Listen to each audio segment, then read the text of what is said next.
And we're live. Oh, wait, where's the music? Gotta have the music. I think we got this. And there's the music. Hey, everybody. Happy Sunday. Happy Father's Day for all of you who are fathers or pet fathers or Lego minifigure fathers. In my case, better get the cat chair here just so that, we can have everybody be happy. Get this glare out of the way a little bit. Okay, so today is going to be totally awesome. Okay, it's this one. It's giving me that crazy glare. So that's a little bit better. Today's going to be totally awesome. So what we're doing today is we are going to build... I know, my excitement is not right for this level of music right now, so hang on. Let's I think one of these songs is slightly exciting. Okay. This is vaguely exciting, and then we'll let the rest of the playlist be relaxing for a little bit. Okay. Today, we are going to build a 1-to-1 scale model of Lake Valor from Pokemon Diamond and Pearl and Pokemon Brilliant Diamond and Shining Pearl. Why are we doing that? Well, first of all, so I talk a lot about my city and the idea that there's all these different zones, and I always talk about the forest. And I say the forest is ungridded, meaning it's not made up of a bunch of perfect little 16 by 16 squares, that kind of all go next to each other. These are 8s, but you get the idea. It's not made up of a bunch of perfect squares. Here's two 16 by 16s. We go do-whoop, and we go do-whoop. But the forest is fun, because the forest is just whenever there's a set that comes with a tree and or something, and it's going into my city, I just plop the tree in there. And also when I've got tons of background material for it, because whenever I buy the road plate sets, which I use, you get all this green stuff. You get green plates and green little trees and shrubs and stuff like that. So I've got tons of green material, and I was let's make a forest. Now I'm gonna not be able to slide that back in there for a second. But I've never actually worked on the forest because it doesn't take much work to set up because it's ungridded, like I said. But in the center of the forest, I've always had this idea that I wanted to do one thing that was a lake, a secret, exciting location that could be sitting in the middle of the lake. Let's switch this. Whoop, there we go. So that was my thought.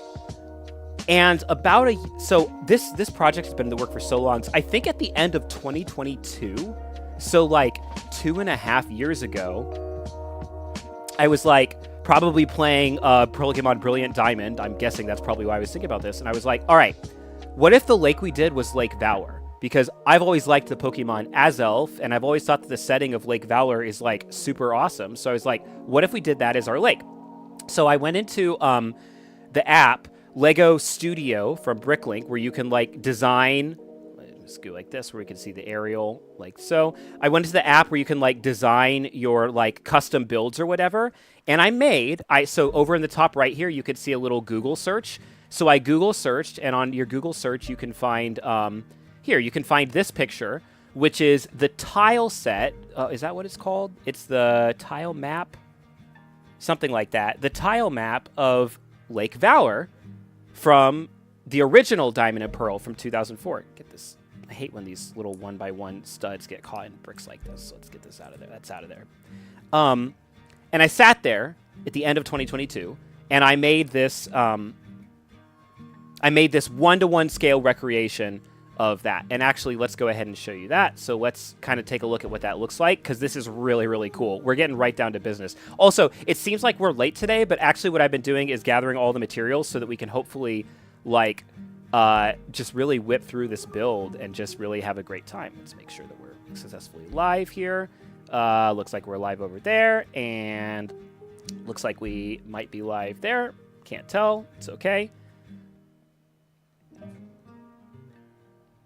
So let's open up Studio. I need to go to Studio. Oh, it's not in this one. Where is it? There we go. So first of all, let's copy this. Make sure this appears everywhere else. Yup. Yup. Yup. And then here, let's bring to top. Bloop. So I went into Studio, the Studio app, And I literally sat down with that tile, remember from our Google picture, we have that tile map from Diamond and Pearl.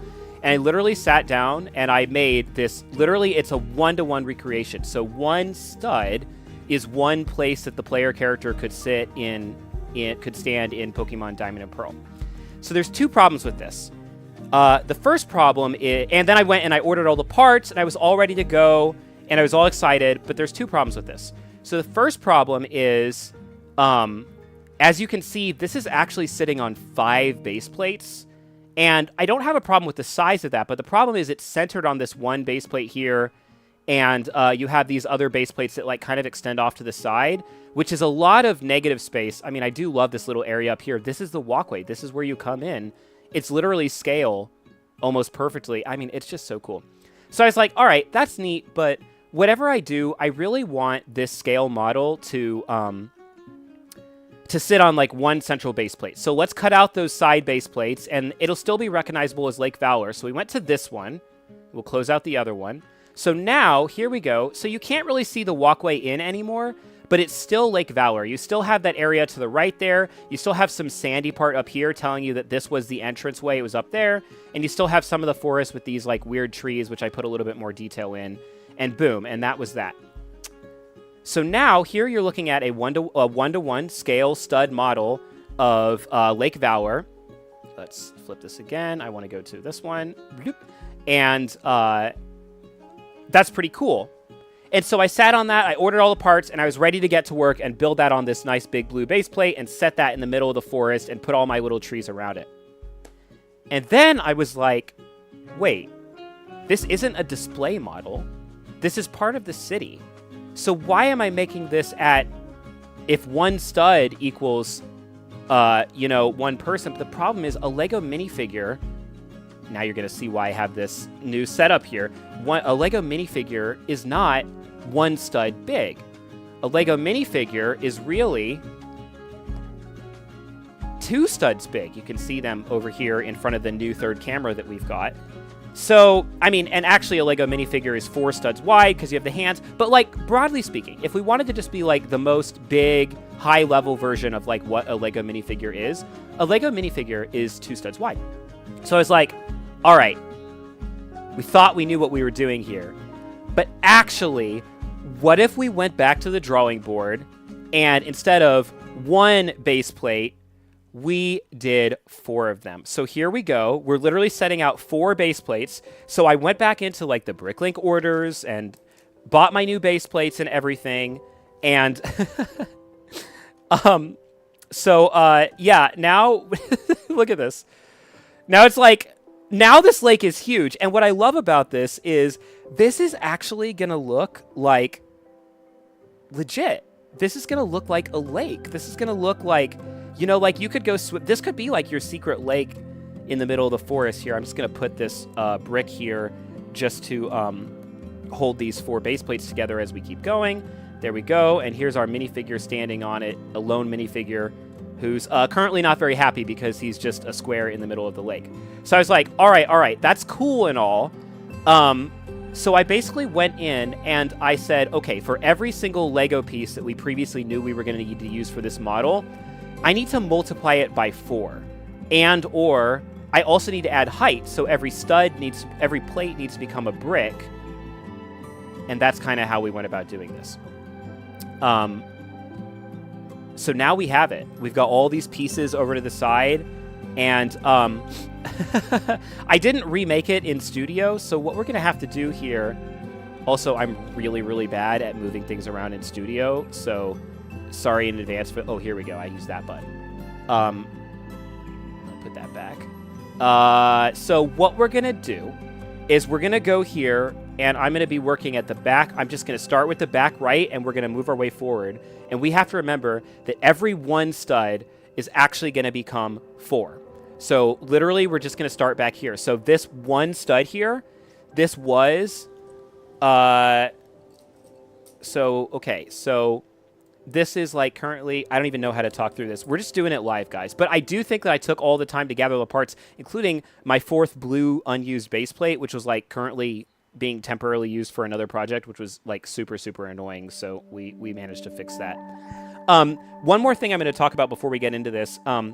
Something really cool. I never build on base plates. You guys know that. I always build on plates. And I talk about how my roads are like 2 plates high. My cobblestone for the medieval area that we'll work on soon is like 2 plates high. My builds, like the farm that we worked last week, was 3 plates high before you get to the grass.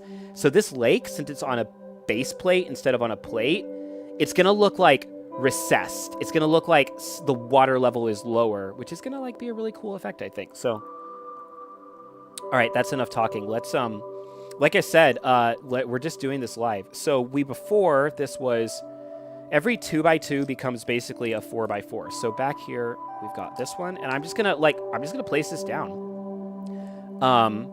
So that's the first 4x4. And then we're going to need another one like right here. Hopefully I purchased the parts correctly when I was going through this, but also if I didn't, like, it's not really that big of a problem. Actually, instead, what I could do is I could say every 1x1 becomes a 2x2. So tell my friends that we're live here.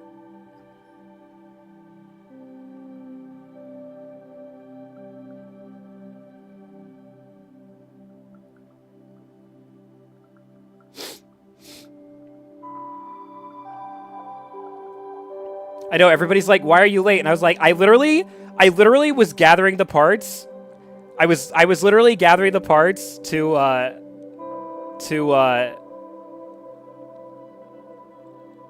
Okay, so literally like I said, like I had everything else and I was like, "Where the X is my 4th blue base plate?" And then I realized it was in the middle of something temporary. I was like, "Oh my god, that's so annoying." Okay, so literally, so here we had instead of one, okay, this is how we do it. Right now we're looking at 1 2x4. So instead we should have 4 2x4s, I think, which should make this the right length. So we have 1, 2, 3, 4. And then instead of 1 2x2, we have 4 2x2s eventually. 1, 2, 3, 4. And so now if you're like looking at this top, I think you can see this. You can see this corner there. Yeah. So if you're like looking at this now, you can see like, there we go. We've 2x'd the size of the lake here. And then, do I have these little, where are these little like Lego, like flowers? I don't know where those are. Or maybe I upgraded them to a different part. I don't know. We're finding out live together, folks. We're just going to figure this out. It's going to be awesome. They're definitely not in this pile. Oh, actually they are.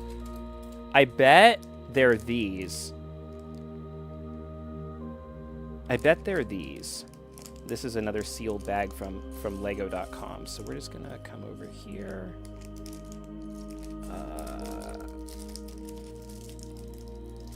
Carefully open that up.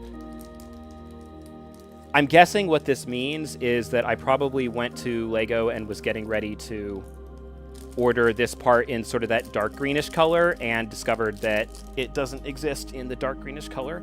So again, every one of these is going to become 4. So right now we have,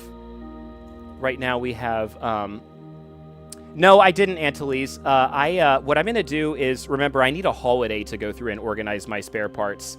And although I did do a little bit of it on stream the last couple of days, so what I'm actually going to do is I'm going to look for those on June 19th, which as of right now, there's no indication that federal holiday it's going to stay. I mean, there's no indication it's going to go away.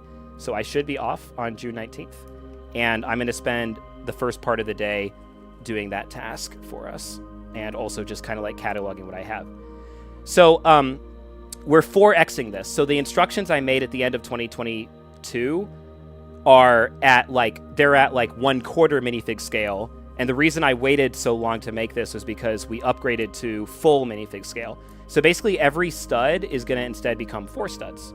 So when I'm placing these little flowers here, on the screen there in the designer program, we have 5. So instead we're going to have 20. And I already, even as we're getting going with this is not the hardest build that we've done on stream, because unlike most of our custom builds, we basically have instructions. And it's kind of almost like doing a mirror build where you have instructions, but you're making a translation in your mind as you're doing that. Also, Antilles, check out, we got the new camera in the bottom right. We got the minifig cam. It's like, please save me. I'm drowning in this lake. In fact, you know what? Let's take off his legs so it really looks like he's having some trouble, this TIE fighter pilot. Maybe his ship went down in the lake or something. Put your legs off to the side, buddy. There we go. So this is tall grass. No, so this is totally me. So I just sat down probably around the time Brilliant Diamond and Shining Pearl came out, and I was like, I love Lake Valor. I love Azelf. And I need a lake for my city. So originally I made it as a display piece, which is why originally it was shrunk down to a quarter scale. And I ordered all the parts, and I was like, wait a second. Why would I make this as a display? This is literally going in my city. It doesn't make sense for it to not be minifigure scale. So I was like, all right, let's multiply everything by 4 and let's make this minifigure scale. So, okay, so the next thing that we need to do is we have these 4 colors of water from darkest to lightest. So we have this dark blue is clearly like the main part of the lake, and there's all these clear colored ones here, which are definitely the lightest. But what we need to do is we need to compare this color, which is called Trans Light Opalescent Blue, and this is a new color for me for water. I don't use this when I'm making my beach builds, which is kind of neat. And we need to make sure whether this one is darker or traditional light blue, which those are plates. I want tiles. Okay, so like here's a couple traditional light blue, and putting those out, I don't know if we can see this clearly on the camera yet. I think it's just passed by. Move them to where we can see it. So opalescent, clear, white, and dark. And we're just going to pour all these out because we're going to use every single one of, like, there's a massive bag over to my right here, especially for these dark blue. We're going to use all of them because most of this stream is literally just going to be, we're just putting down water tiles, but the final effect is just going to be so neat. We'll do the water tiles last for a particular reason. So we're going to start with the surroundings. We started with this tall grass over here, and let's do this clear section. So again, I'm kind of looking between these two. I feel like this opalescent is kind of got a whitish color to it, and then this traditional light blue. So this kind of looks like surf crashing up against the side. So we're going to start with this clear white. So again, every stud becomes 2 studs. So right here, we need to cover not just a 1x2, but we need to use 4 of those. So we see 1 Lego piece, we grab 4. And that's the rule for today. We see 1 Lego piece, we grab 4. Okay, this next one, we see 1 Lego piece, we grab 4. So I need to find 4 1x1 clear tiles. Here's 2 of them. And like, this is actually not going to be as hard as it seems right now. It's only hard right now because we're doing the detailing work on the side. But once we get to the dark blue being the only thing left, it's going to be really like really easy and really obvious. And also at some point we'll separate this and just work on the back half too. Okay, so we covered that. And then we're going to do the same thing again. It would have been nice if they had sent us these clear tiles like in their own bag so I didn't have to fish for them over and over. 1 becomes 4. 1, 2, 3, 4. And like I can already tell that like the water effect on this is just going to be magnificent. And then we need 1x1s again. 1 becomes 4. And yeah, at some point my like frantic energy will calm down because I'm just like so excited to finally be like, again, like when you have these build ideas and they're sitting in the back of your mind, this is probably tied with one other thing for like the longest unbuilt Lego build idea that I've had at 3 years, or that I've at least actually ordered some of the parts for. And the thing that it's tied with is, if anybody's been watching Star Wars Andor or Star Wars Rogue One, Lego released the U-Wing, the rebel ship, the U-Wing in like the blue colors. But in Andor, in Rogue One, there was like the U-Wing in Saw Gerrera's like black and white color scheme. So I like made a U-Wing like entirely out of the old colors, and I thought that was super cool. And I've had most of the parts. That's actually mostly assembled. I think I just need a few more parts, which I think are actually in this order. So we'll get to that eventually. But my point is, I'm just like excited because we've been coming to this for a long time. So again, you can see at the bottom right corner here, I actually want to make sure that I can see because I can't see it very clearly. yeah, you can see we're just tiling this, and you have the effect of like the blue base plate underneath the white surf here. And that covers all of our white surf for that corner. So now our next color is this opalescent blue, I think.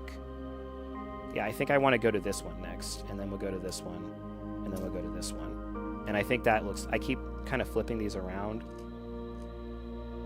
But I think it will look best with the opal, especially because normally in my city I have, it just goes like this. It skips the opal because I only need 3 colors of water, but here I needed 4 colors of water. So, we do it like that, or we do it like that.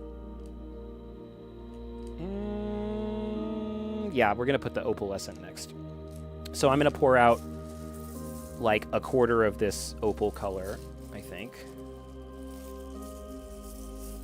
Although, the one other argument for not using using the opal color second would be that then I can use it on the sides here, which you can see already in the studio when I move my mouse around here that we have this sides, and I think it'd be cooler to use the opal for the sides than the light blue. So that would mean we would need to go in this order. Again, if we're looking at the bottom right,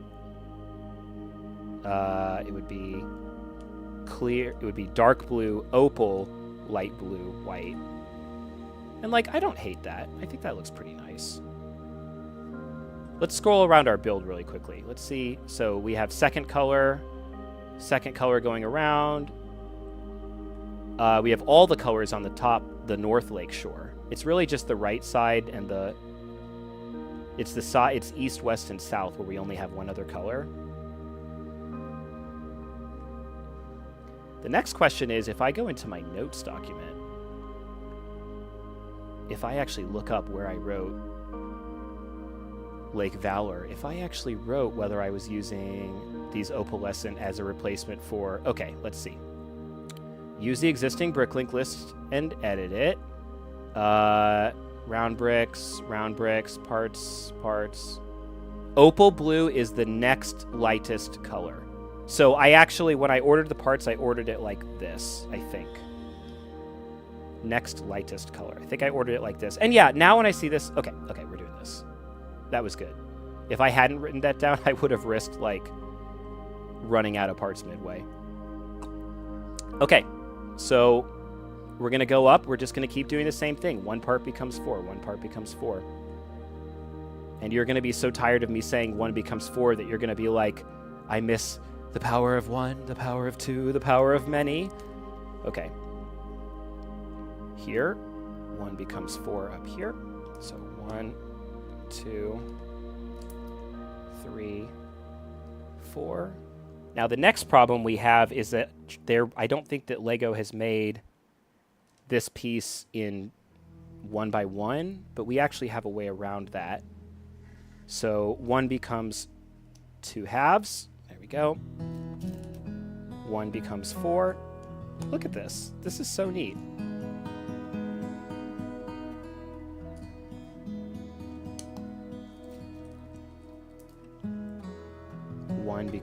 That was here. And I literally have my cursor on every single piece right now while we're doing this part. 1 becomes 4. 1, 2, 3, 4.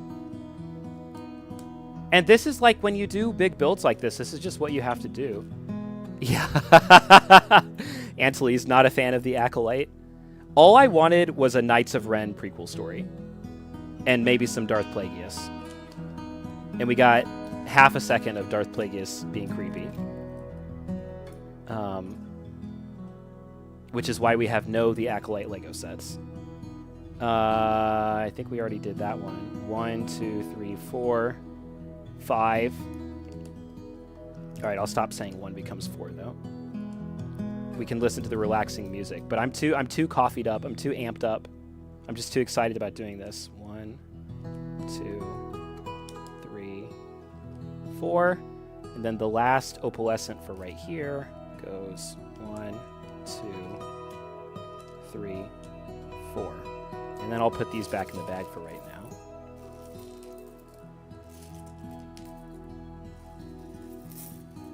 And we'll come back to these when we get to another shore that has them.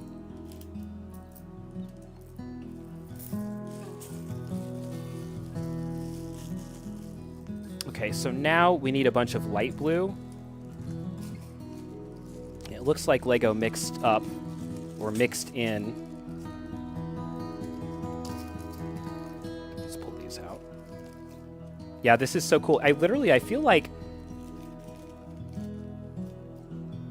Yeah, no, so if they do a season 2, they're just going to totally leave out... I hate to say this the way I'm going to say this on stream. If they do a season 2, they're just going to flip the time they spend on the genders of the characters. Like, they're going to spend all the time with Plagueis and with Manny Jacinto, who did fantastic, and they're just going to leave the witches and they're going to leave the twins because they weren't well received.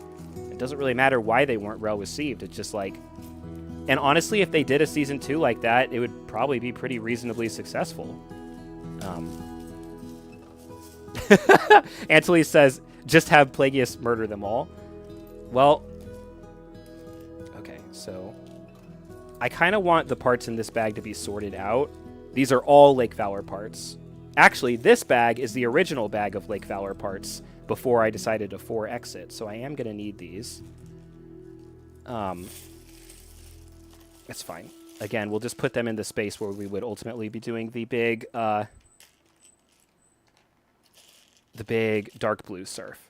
And if we... So today's goal, obviously, if possible, we'd love to finish this. But if I can get everything finished except for just the dark blue pieces, I'll consider it to be a super, super successful stream.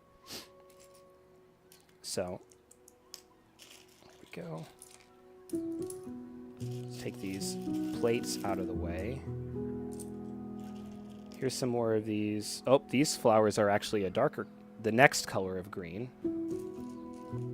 Again, I need to check and see if Lego's actually made this piece in dark green. Actually, we could do that. Well, I mean, there's so few of them that I don't have a problem doing that later. We'll come back to that. Also, we made a really cool build of the trees that actually looks like the way they did the trees back in Pokemon Diamond and Pearl. And that's why we have all these like weird tree pieces that you can't see right now unless I switch to my aerial with minifig. You can see all those tree pieces that are back there. But we want to see... Let's see. I don't think that we really need our drowning stormtrooper right now, so we can do this. Yep.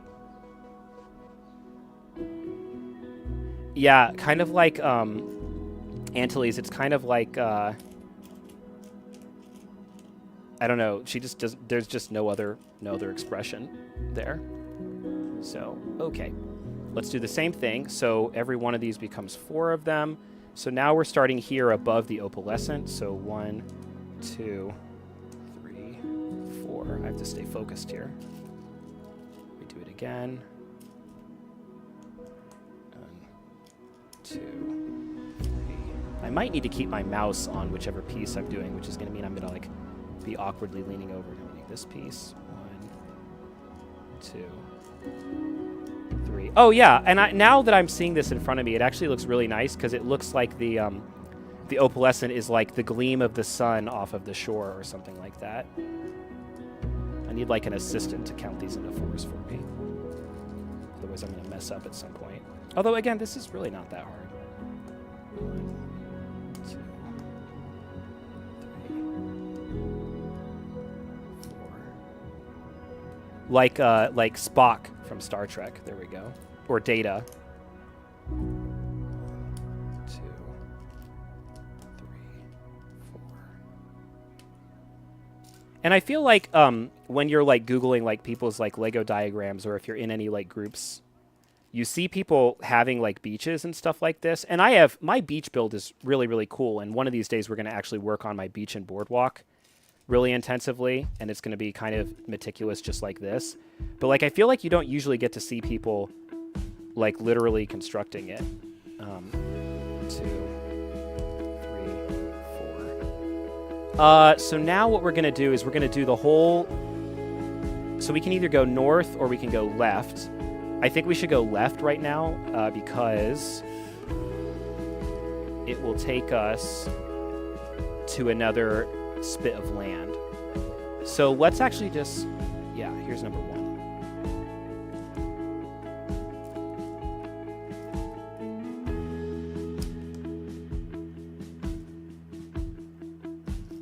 Number 2.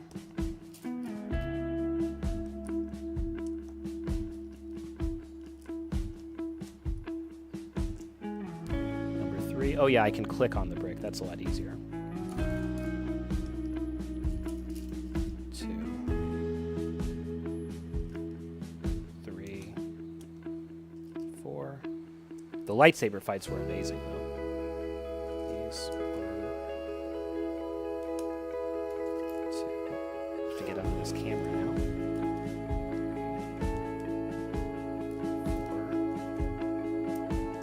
4. This one. All right, now I'm calm. I was just so excited to be doing this. 2, 3,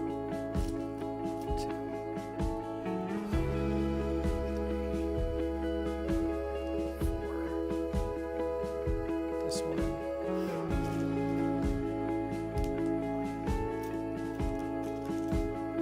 2.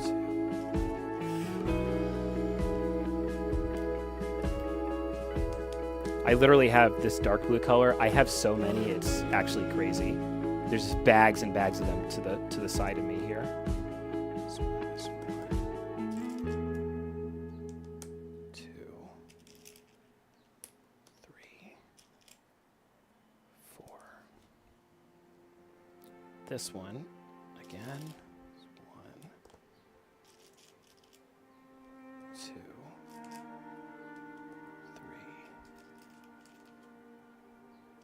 4. And now we're going to pause and we're going to do, I need to change my point of view a little bit here. Okay, we're going to do,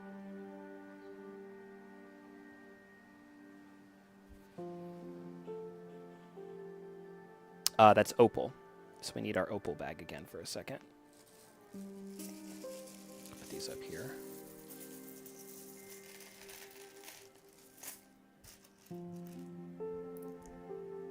One, 2, 3, 4. And we're going to do a quick check to make sure I haven't messed up my math. So we should have 1, 2, 3, 4, 5, 6. We should have 12 studs left. 2, 4, 6, 8, 10, 12. Amazingly, we have not messed up the math. So now we're going to continue in opal, so we can put these back away in a second. 1, 2, 3, 4.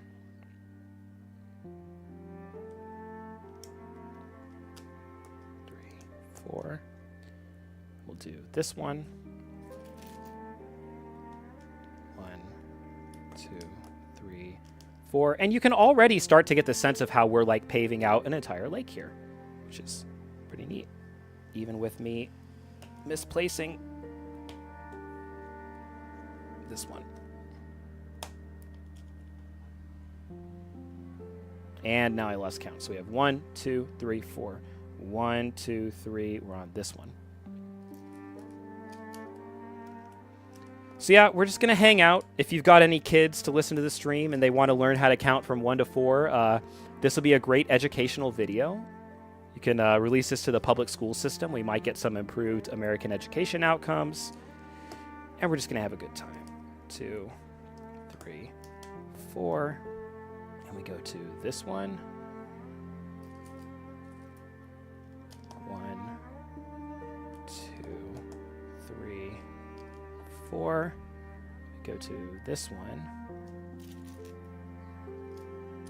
1,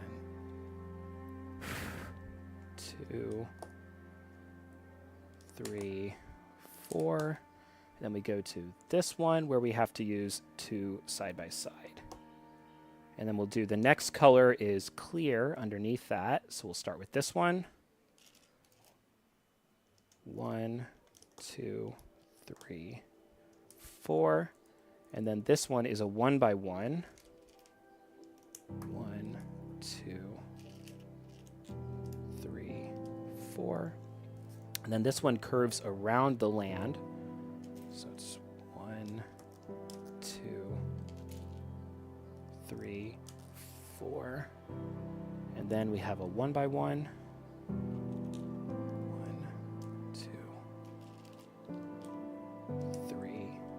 4. Then we have this one curves around the land again. 1, 2, 3, 4. And then we have a 1 by 1 again.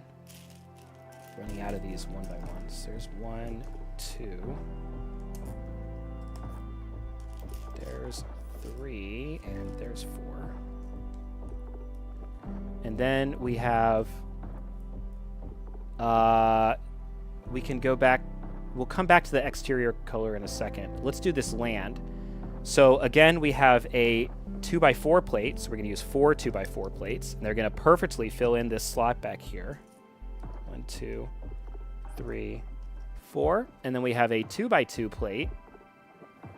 So we're gonna use 4 of those instead.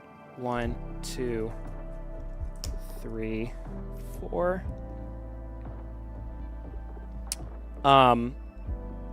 Yeah, no, that's good. So now for the trees. So let's change our point of view. So in Pokemon, these trees are actually, again, these are they're basically the size of 2 spaces a minifigure can walk. So they're essentially 4x4. So what I think we're gonna do, so this is from the old bag. What did I actually order to use for these trees? I feel like there should be 2x2 round bricks around here somewhere, unless I didn't succeed in getting all those parts at once. I can see that we have the bigger parts of the tree, which is fine, but I know that oh, here we go. I got a whole bag. These are the bases to the trees.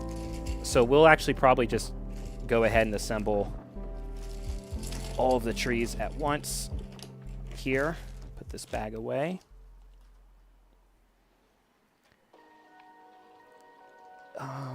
But I still feel there should be more. Cobblestone, planks, blue. I told you I have an unbelievable amount of these blue tiles. It's not that. And we're absolutely zooming today. Like we're going there. More blue, cobblestone, white flowers. Don't remember why I have those. This is that. These are for parking meters. This is plates. Is it possible that so it's probably what happened is that oh, never mind. I remember. So we have a super thin base. So 1, 2, 3, 4. So we're going to use these as the center. Here, let me show this a little bit more. Let's see, can we do this with the minifig cam? That'd be kind of neat. Yeah, we'll do it right here in front of the cam. Oh, this is so good. This is why we have this. Okay, so here we go. So again, we need to double the size of this tree. We're actually not going to double these cylinders here. We're just going to leave them 1, 2, 3. Actually, let me build this on something where I can then transplant it in a second. So then the second layer is this thing here. Originally, it was going to be a dark green piece. But what we can see, what I have to work with is I have these massive ones. I have the cappers, which are this color. I have the massive ones. And I have these middle ones for now. Again, we might have some other pieces around otherwise, and then I also have this dark green one. So what I think I did was I think I added another brick to it to make it a little higher. So I feel like let's go in reverse. So this is the cap. It's going to go on top of that. And these are spruce trees, by the way. That's the kind of tree that would grow in that part of Japan. So we want this to be pretty high. So go like that, like almost like a wedding cake. Then we'll have this dark colored one under the shadow of the green. And then underneath that, we can put the studs. Well, we could also just put the studs like this. That's not going to be a very high trunk, but... Okay, so right now we're looking at this. Let's take a quick look at our source material. So if we go to... Let's take this, and let's put this order on top. And we go back, and we look at what those trees looked like. Because we have flexibility here. I like this picture. So this is in Brilliant Diamond Shining Pearl.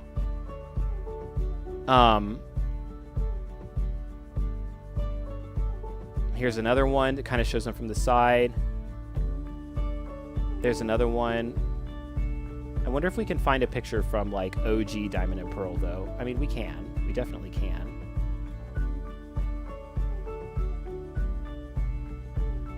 I think this is from OG. Yeah, that's from 2000. That's from Platinum.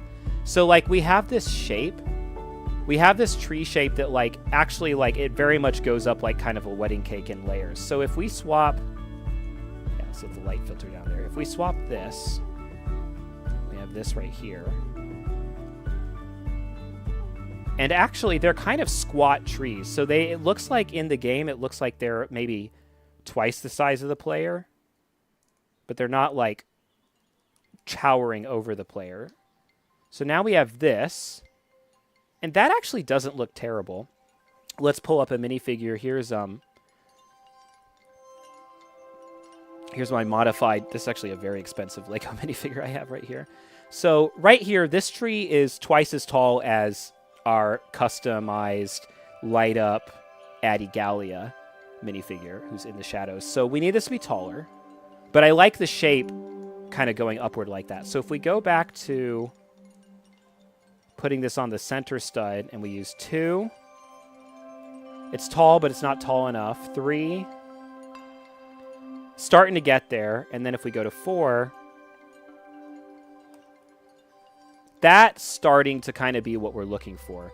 And what we could maybe do is if somewhere in here we have a bunch of this piece, but in dark brown, then maybe we could be in business a little bit later. But I think we're going to go with this model for right now. They're very distinct. The other thing we can check is we can always look at, everybody knows what spruce trees look like in Minecraft, so let's look at Minecraft spruce tree. And again, they have this kind of height to them. Let's look at like, there we go. Here, right, this one in the middle. It's got this like tall stem, and then it goes up kind of like a wedding cake. And like, there are better...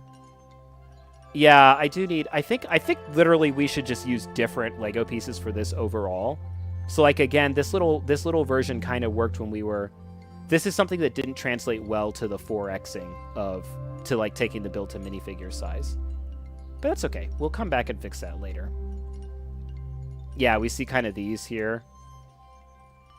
So I think I want to use 2x2 instead of 1x1. A cone piece like Antilles says, and then probably some shaping. There's some really cool plant pieces that have been released in recent years, so we can do some cool stuff with that. But for now, let's go ahead and take Studio and put it back on top. Badoop. And we're just going to do this. So right now we need 3 of these trees. So we'll do it again. 2.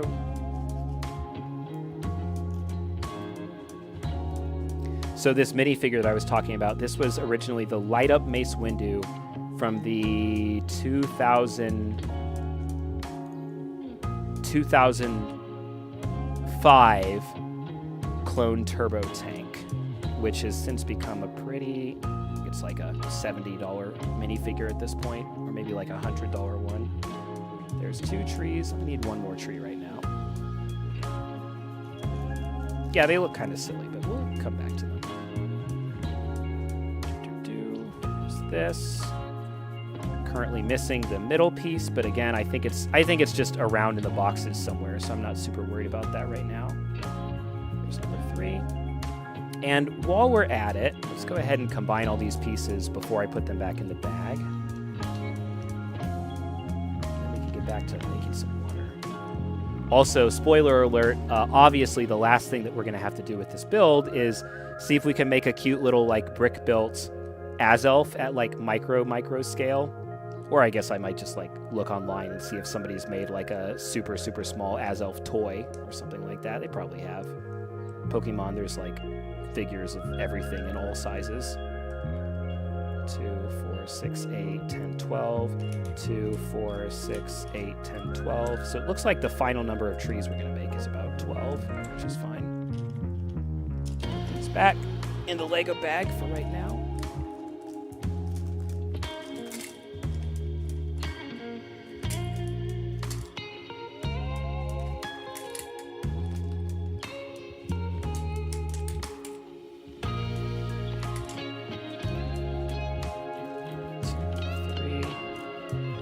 back in here. Put this over here.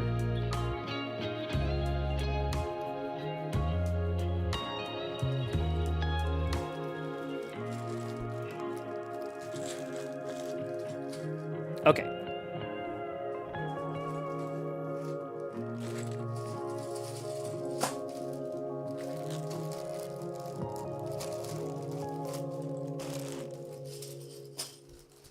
Quickly checking the other bags off to the side to see if anything jumps out at me. But nope, I think we're good. I think we're in good shape. So we'll get back to it.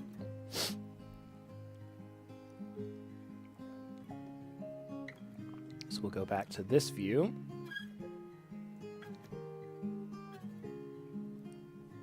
Place these 3 very placeholder trees. 1, 2, 3. And now, actually, seeing these kind of like... Can I shift the camera over? Yeah, I can actually look at this. I can do this. Aerial with minifigure. So now when I look over at these... Suddenly you actually kind of have the effect that I was looking for. You have the minifigure standing. You have the trees towering over them. We can do more, but I like where it's going. I think we have the height about right, so we can do some shaping later. Okay, thanks, Old Mace Windu.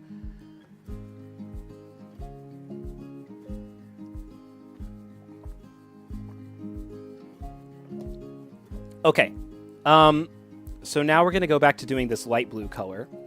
And the next stud that we're on is this one, I think. Yeah, because we would have the opalescent. So here we go again. 1, 2, 3, 4. So this one. Now the music's starting to calm us down. We're on the mysterious lakefront. 2, 3, 4. This one. 1, 2, 3, 4. This one. 1, 2, 3, 4. This one. 1, 2, 3, 4. Now we're out of that color. Nope, not quite. This one. 1, 2, 3. Is there one more in here?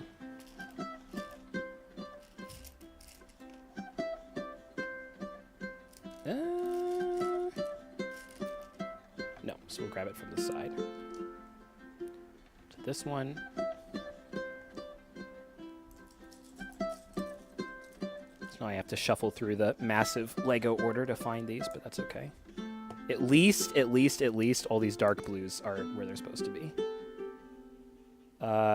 This one, I think we might be off by one here.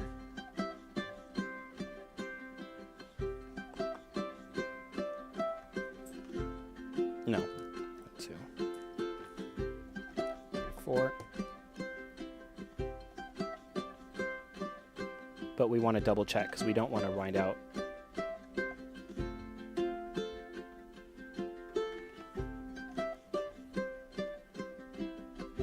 One, 2, 3, 4, 5, 6. Well, 2, 4, 6, 8, 10. That works. So now we're looking this way. And you can see where there's going to be like more trees and stuff coming. So we're going to do this piece. So now we're working with 1 by 1 light translucent blue tiles, and we're going to be working with those for a while here. 1, 2, 3, 4. We do the next one. Boop. 1, 2, 3, 4. 1, 2, 3, 4. Here. 1, 2, 3, 4. Here. 2, 3, 4. Here. 1, 2, 3, 4. Here. 1, 2. It's kind of sideways there.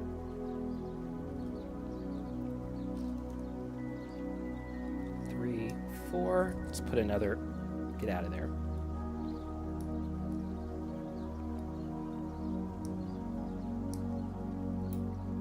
Another brick here to just hold that down. Another one to hold this down over here.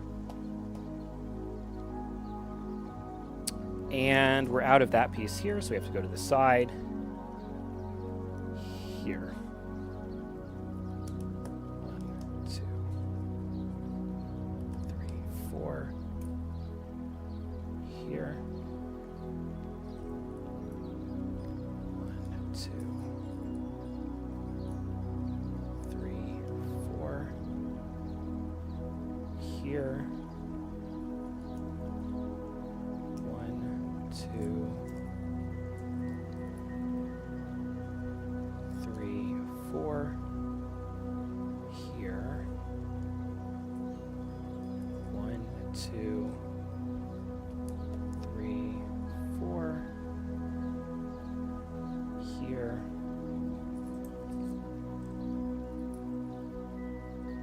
1, 2, 3, 4.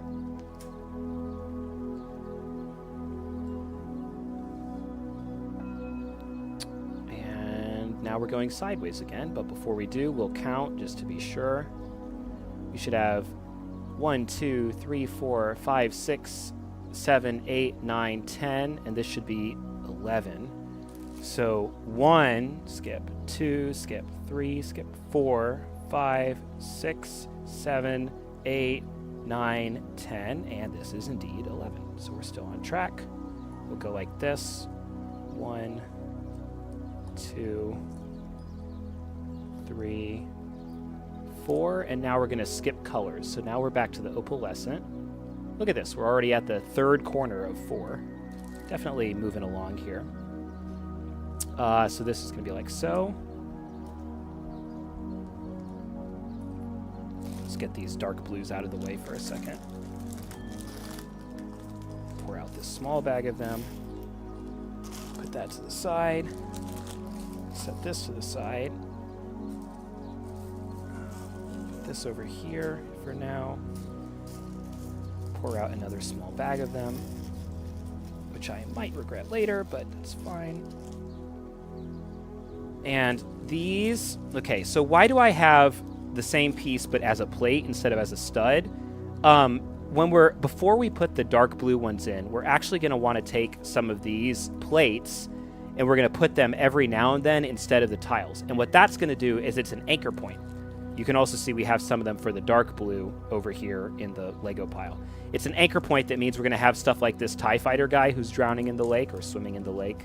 I think he's drowning because I think if he was swimming, he would have gotten down to his skivvies, right? And they'll still be able to make scenes. So put this over here. Put this to the side. And yeah. And actually, we're just going to really quickly, I don't really have any need to sort this stuff out yet. We're going to go in and we're going to do the center. After we do the outer, we're going to do the hideout, and then all that will be left will be the water itself.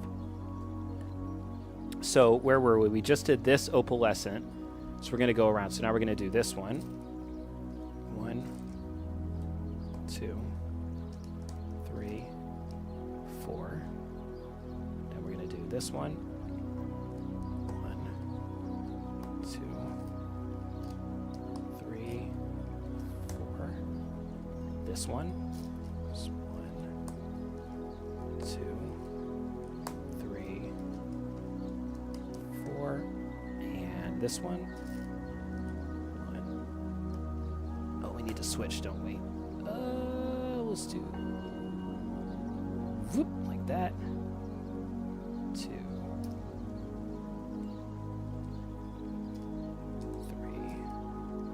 4. Come over here, do this one. 1, 2, 3, 4. This one. 1, 2, 3, 4. And this one. 1, 2, 3, 4. And this one. 1, 2, 3, 4. And now what I think I'm going to do, because I can already see that that's... Nope, we're not going to shortcut. We are not going to shortcut. So we'll come in and we're going to quickly place down our plates here. And it looks like this is a 2x4, a 2x4, a 1x2, a 1x2. So we'll start at the back corner with this 2x2. So instead of one of them, we're going to use 4 of them. 1, 2, 3, 4. And then we have this one below it is a 2x4, so we use 4 of them. 2, 3, 4. And then we have another 2x2 below it. So we use 4 of them. 1, 2, 3, and 4.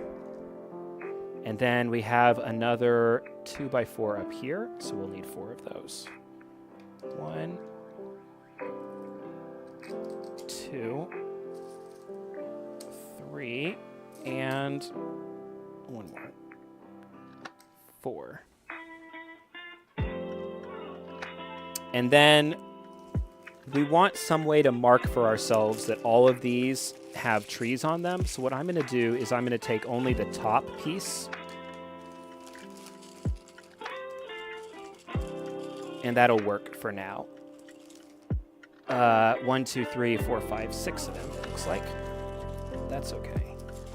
Again, I think the rest of the parts for these trees are actually around here somewhere. They're just 1, 2, 3, 4, 5, and 6. And then we can go back to doing clear white. Okay, so clear white 1 by 1, so we need 4 of them. 1, 2. An extremely annoying piece to pick out of this pile here. 3. And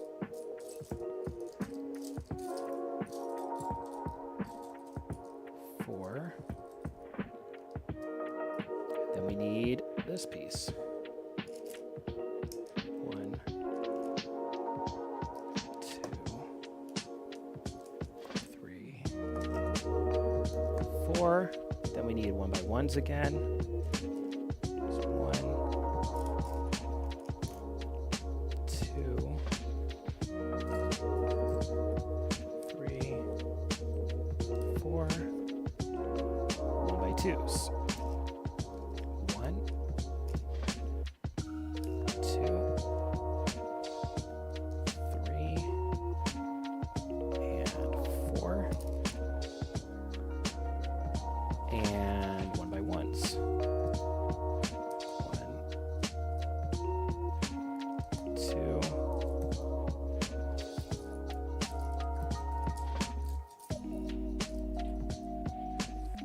Nope, not that piece.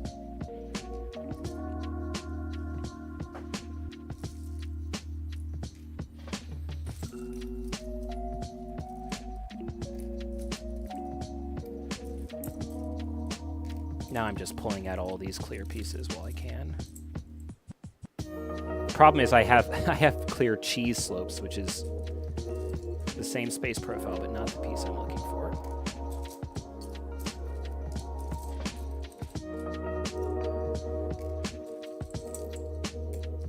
I don't know what I'm building that has the cheese slopes. Oh, it's a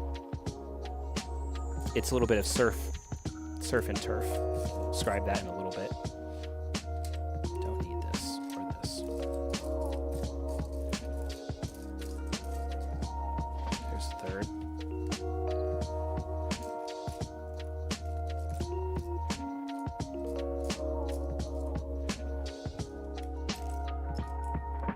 And a fourth. And then we'll do this piece. Then we're going to have to play that same game again. 1, 2, 3, 4. Need this one.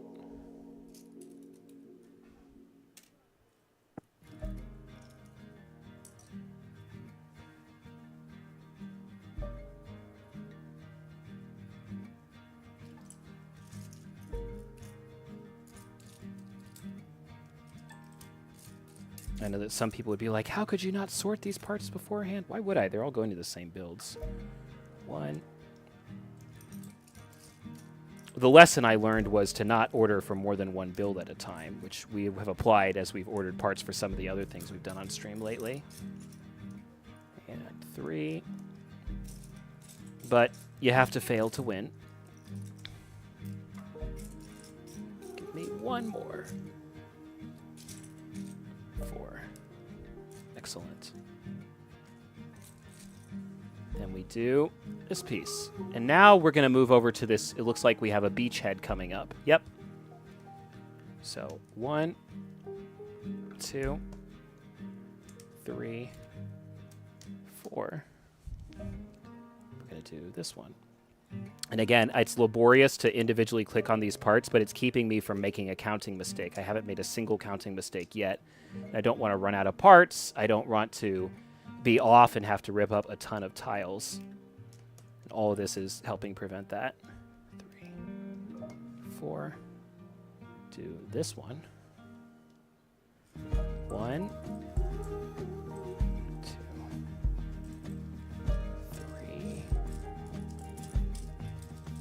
3, 4. This one. 1,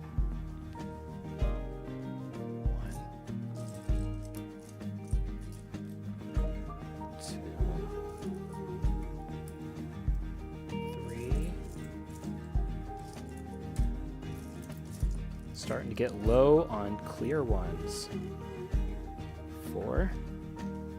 And this one over the halfway point there.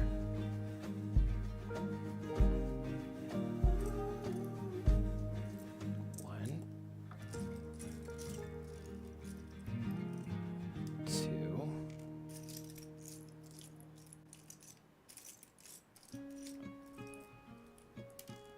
Not you. 3, 4. I'm kind of tempted to pull out the rest of these clear pieces now because I'm going to have to search for them later, but whatever.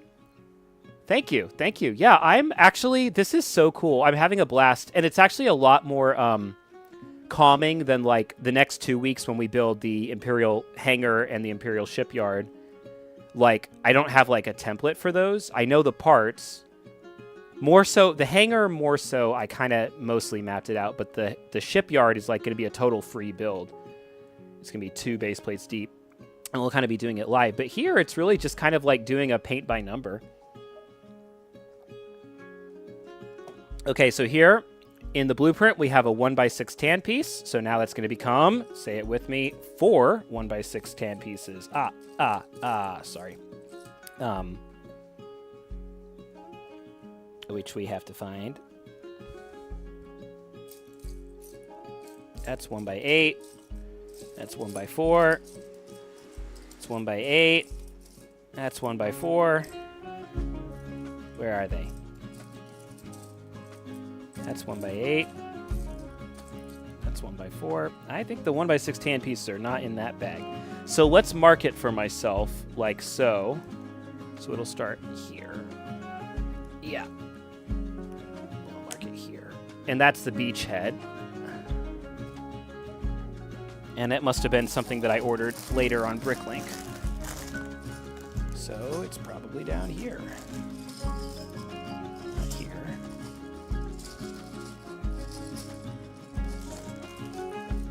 I do feel like 1x6 tan plates are a pretty basic Lego piece, so why I would have ordered those not from Lego.com is a little confusing to me. That's okay. Here.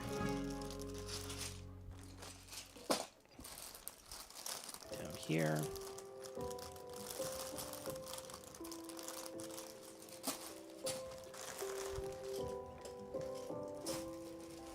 Don't currently see those, so we're going to let it be for right now.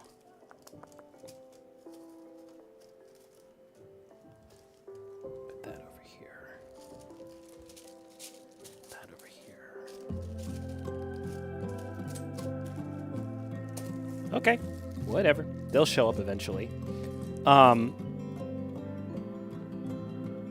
So we'll keep going with these clear pieces. Let's finish these out because there's very few of them left, and we can get to this back corner here. Actually, let's skip the clear pieces and let's place the land. So we have 2x4, 2x2, 2x4, 2x2. So we're going to finish that out. So first was 2x4. We're skipping 4 studs because we're skipping a 1x2. Yeah, so 2x4. 4 of them.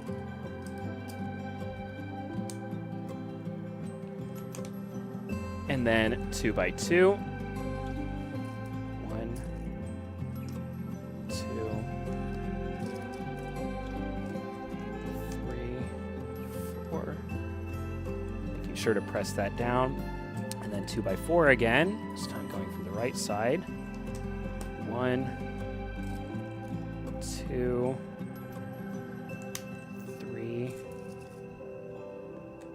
4, and then 2x2. Here's 1.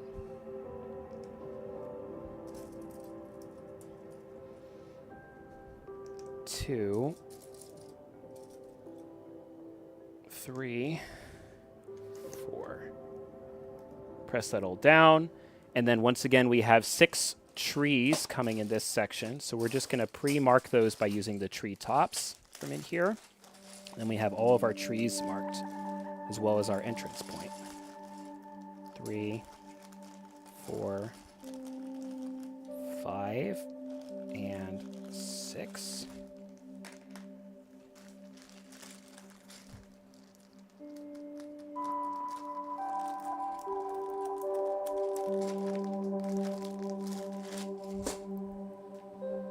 Put those right in the center. Looks like we need another brick here to hold this together, and we'll put one more down here too, which of course has another 1x1 stud stuck in it, or 1x1 tile, so we'll get that out. There it goes. Put that down. 1, 2, 3, 4, 5, 6 trees. So now we're going to use up the last of the clear tiles. So here we need 1x2. And again, our part stash over to the left is really, really starting to get small, which is amazing because the smaller it gets, the easier it is to find everything, really.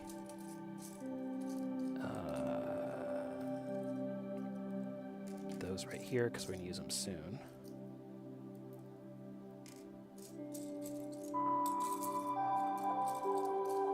There's another one.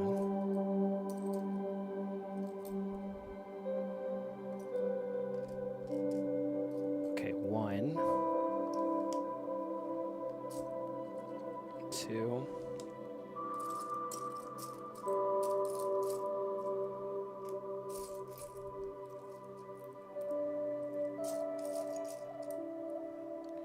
3, 4, and then this is a 1x1. 1, 2, 3, 4, and then we skip and we go to a 1x2.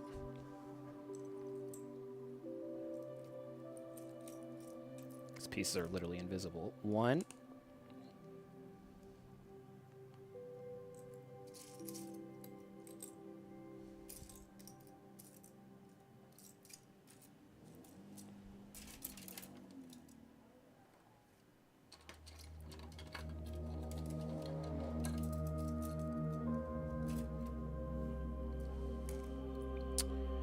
2, 3,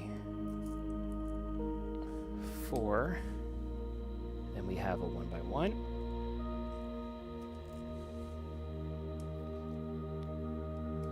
2.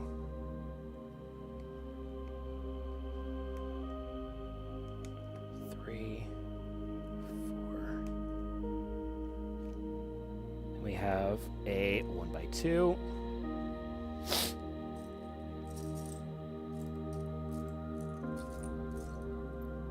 It's 1, 2, 3,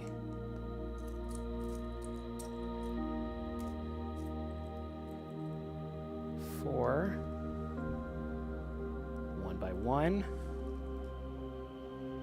1, 2, 3, 4, and the last 1 by 2. Here's 1. I really appreciate that, like, when you're buying from Lego.com, they're so precise. 2. Like, sometimes they give you extra pieces just to, like, be sure that you don't think that you've missed one, but you're basically never going to be shy. And if you think you are, you're probably the one who's making the mistake, not them. 3. 1 more. Put this in the wrong spot. Ugh.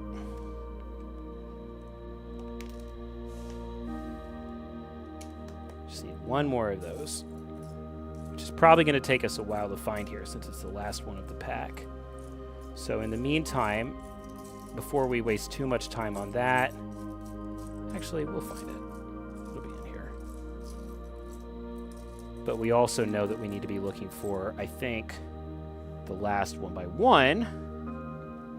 So here goes 1, 2, 3. So we need exactly 1 by 1 and 1 by 2. See if I can shake those out here. See if they're behind these base plates, first of all. They are not.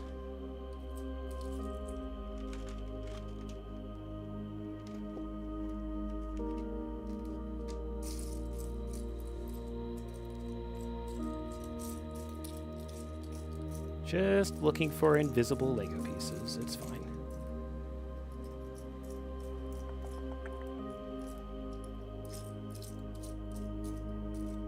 The other thing is they could be inside of some of these bricks, which is annoying, but they'll turn up.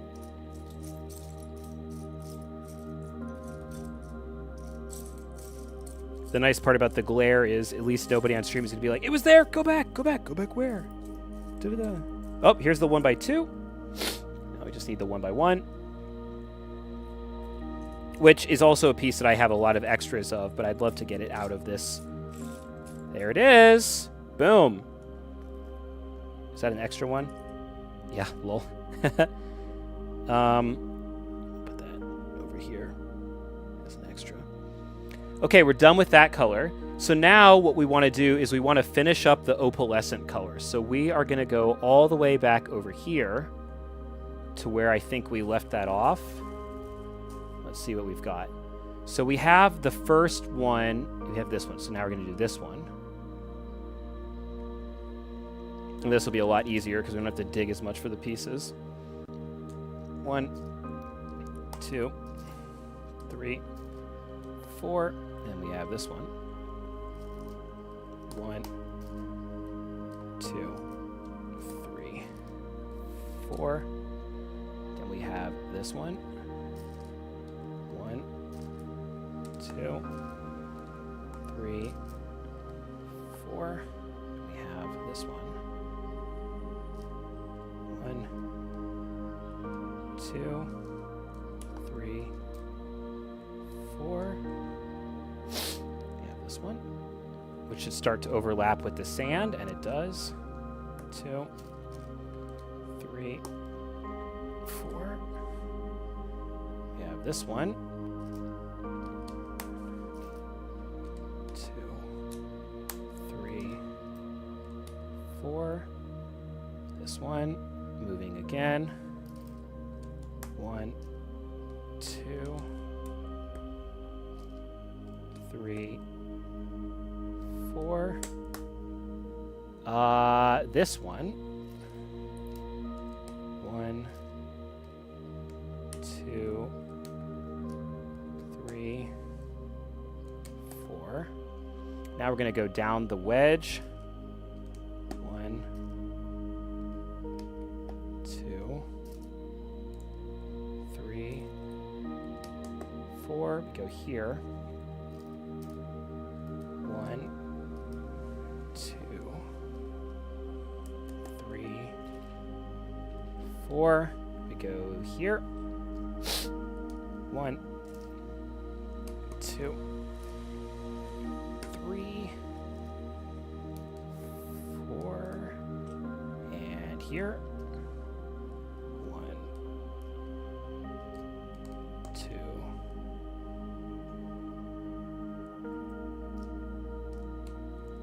3, 4. Here.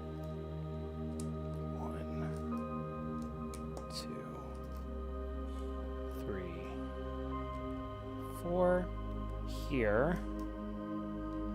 1, 2, 3,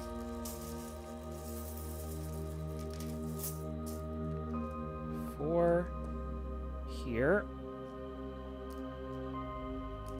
1, 2,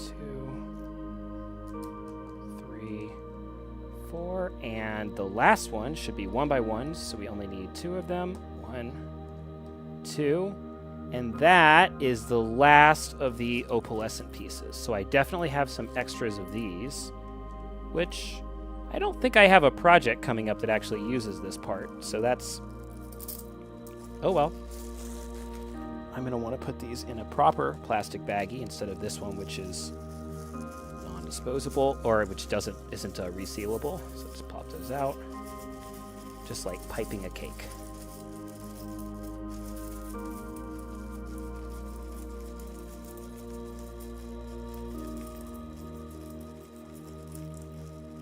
Go, and I'm going to put this away in extra pieces because we are totally done with that color for this build.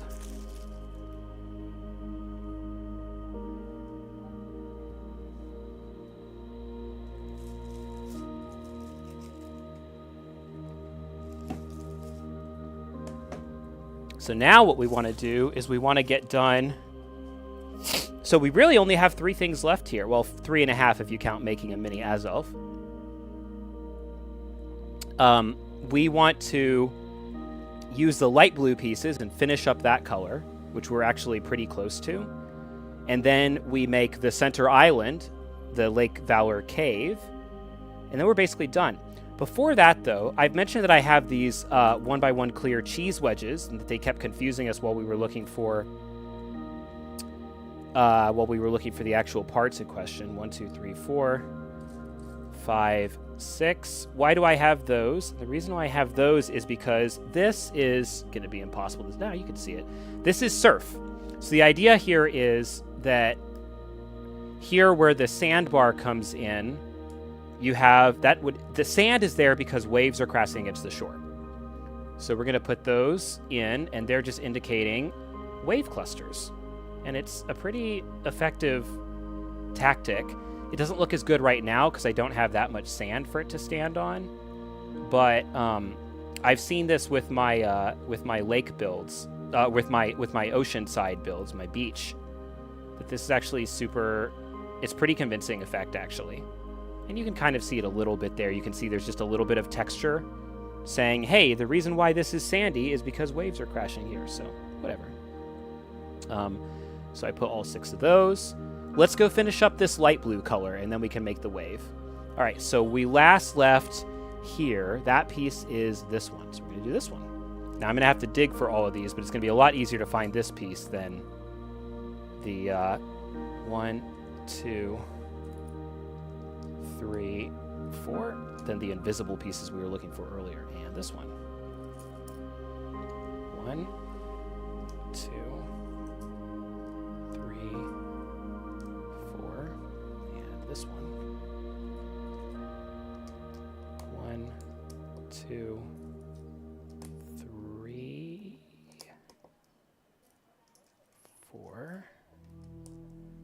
up here. 1, 2, 3, 4. This one.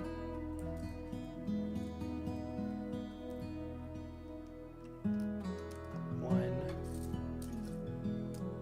2, 3, 4. And something you can start to see is that Lake Valor is not symmetrical. It's symmetrical-ish, but it's not purely four-way symmetrical, which I think is kind of cool because it breaks up the sameness, whether you're looking at the tile map from Diamond and Pearl, at a nice aerial from Brilliant Diamond Shining Pearl, or our Lego build here. Like, yeah, the corners are similar, but like, look, this corner is shorter and it has Pokemon tall grass. These corners are bigger, they have trees, but they're not all exactly the same dimensions. And then obviously the entrance point is offset. Like, it's a subtle piece of game design, but it's a good piece of game design. I think we're doing this one. Yep. 1, 2, and it makes for a beautiful diorama. 3, 4. This one. 1, 2, 3, 4. And now we're just going to go sideways. Here's 1. Let's actually angle so I can vaguely see what I'm looking at. That seems about right.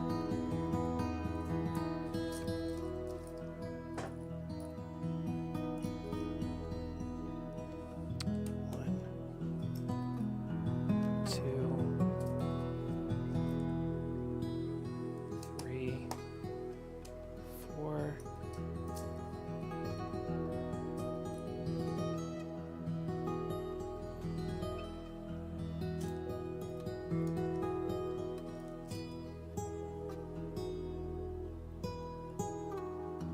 And this one. 1, 2, 3, 4. And I will take a very short break before I tile the dark water so I don't go actually insane. 1, 2, 3, 4.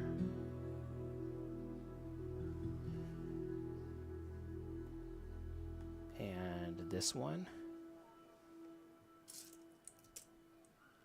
1, 2, 3, 4. This one. 1,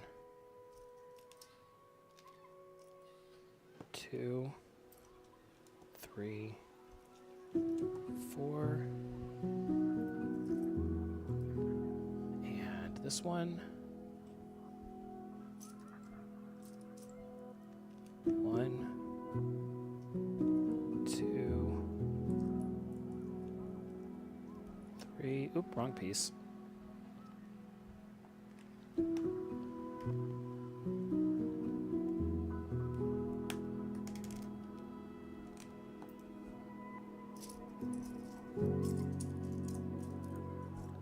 4. This one.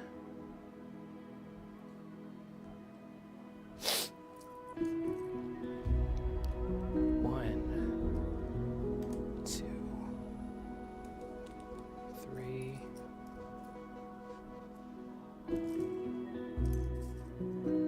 4. And then we start going down. 1, 2, 3, 4. Still haven't made a catastrophic counting mistake yet. That's why we're doing this. And this one.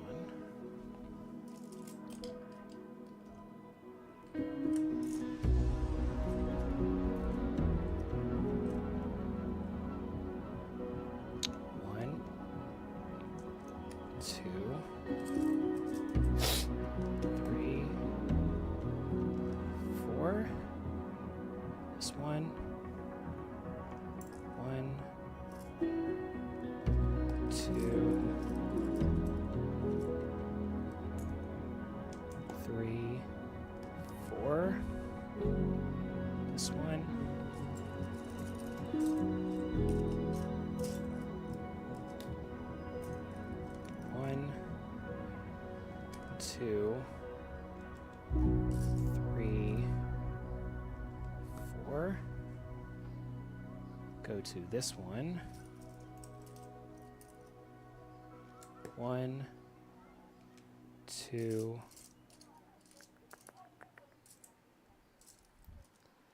3,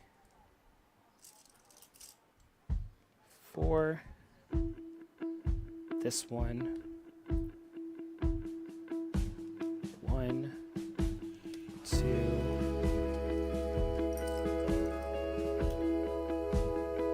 3, 4. This one. 1, 2, 3, 4. And the very last one of these is here.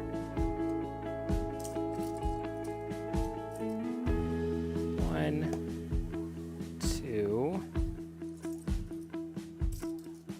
3, and 4.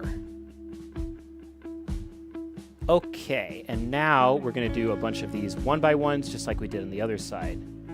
1, 2, 3, 4, 5, 6, 7, 8, 9, 10, 11, 12. So we should have 24 studs. 2, 4, 6, 8, 10, 12, 14, 16, 18, 20, 22, 24. And this time, finally, we're not going to count because this is going to be really straightforward. We're literally just making a row of these down. What I am going to do is kind of carefully use my fingers to keep realigning them, just in case.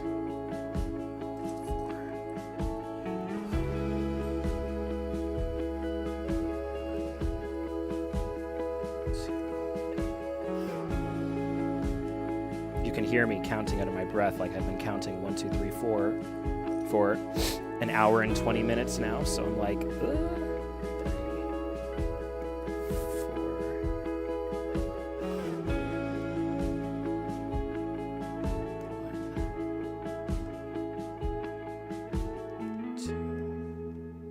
can't help it. It's literally, it's like my MK Ultra now. I'm going to be like working out tomorrow and I'm going to be going 1, 2, 3, 4. And I'd be like, bro, are you okay? And we'd be like, no. What happened? There was a lake in Japan.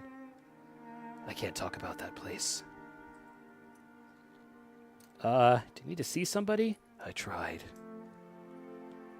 It didn't work. So what are you, Batman now? Yes.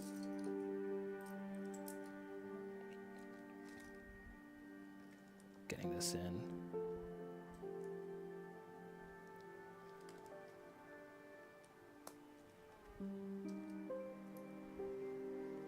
Okay, and the second row, trying to have it be as straight as the first one.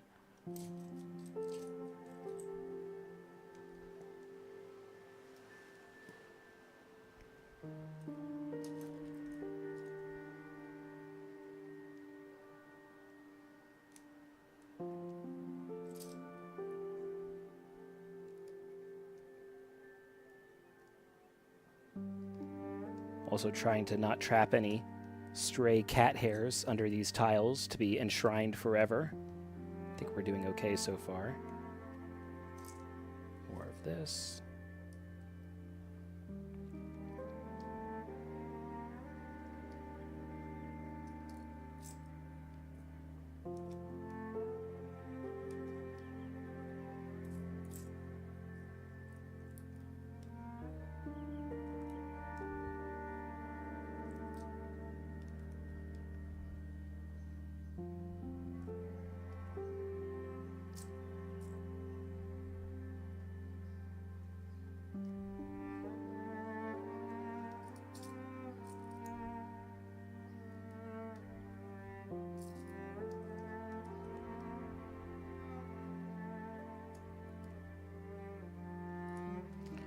Whew.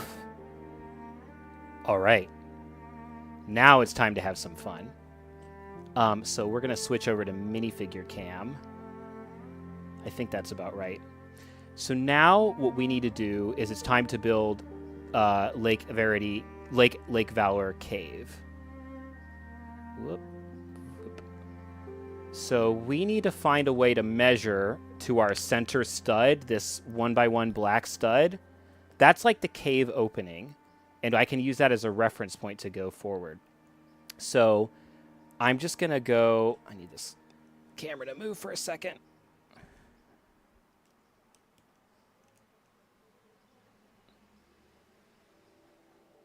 Which means that we're going to do this. Put that down. Put that camera back in a second here. It's just I'm not usually working with a 4 base plate big build. So we're going to carefully count out the studs here to find that center point. And we're going to mark that center point with this 2x2 black brick. So what we've done here is not only are we going 2x2 sideways, horizontally, but we're also multiplying by 3 upwards to give some verticality to this cave, which we're going to see is going to be looking pretty cool, actually. But first we need to find our reference point. So we have clear, we have opalescent, we have this one, 1, 2, 3, 4. We have this one, 1, 2, 3, 4. This one, 1, 2, 3, 4. This one, 1, 2, 3, 4. This one looks like it's about lined up. 1, 2, 3, 4. And again, it's off center, which is very interesting. Then we're going to go up. And we'll mark these with this plate here. 1, 2, 3, 4. And we're going to go up 2 more. So we skip this and we get to here. Go up 2 more. 2, 3, 4. Go up 2 more. Get to the other side of this. Up 2 more. Get to the other side of this. Up 2 more. Get to this. And then we're going to go up. Here's this stud, this stud, and this stud. So I'm going to place that. But now, especially when I'm about to place something like 1,400 1x2 tiles, what I want to do is I want to measure twice, cut once. So we're actually going to go back and we're going to double check that again. So we have clear, opalescent, first, what just happened? It doesn't matter. We don't care. Opalescent, first light blue, second light blue, third light blue, fourth light blue, fifth light blue, first 1x2. Actually, I'm going to do that again because I'm only mostly... Actually, so we'll do it the other way. So there should be 1, 2 and a half left. 1, 2 and a half. Perfect. So now we're going here. So we have this one. We went up 2. We went up 2 again. We went up 2 again. We went up 2 again. We went up 2 again.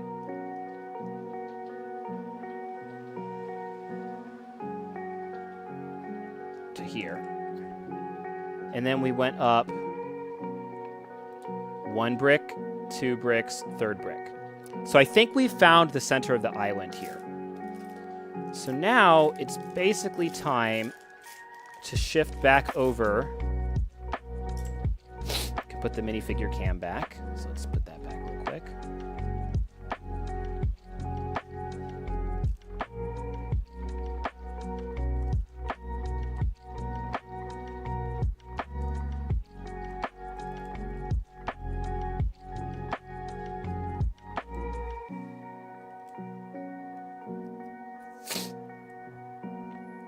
Center it on the cave, because we can do that. How did I have this balanced before?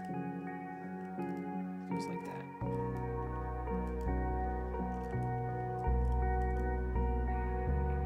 There we go. So earlier, when we had, let's open recent, Valor full.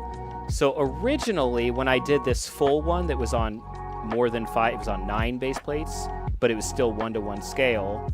I did this little hut here. 1, 2, 3, 4, 5. 1, 2, 3, 4, 5. And what I ultimately did was I flattened that.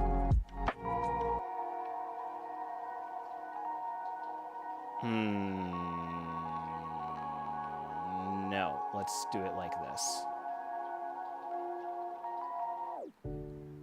So we want the first 2, so the first 4 studs are going to be flat. I cannot do this right now.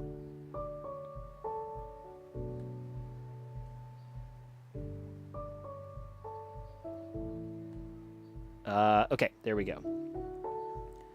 So we have all these parts.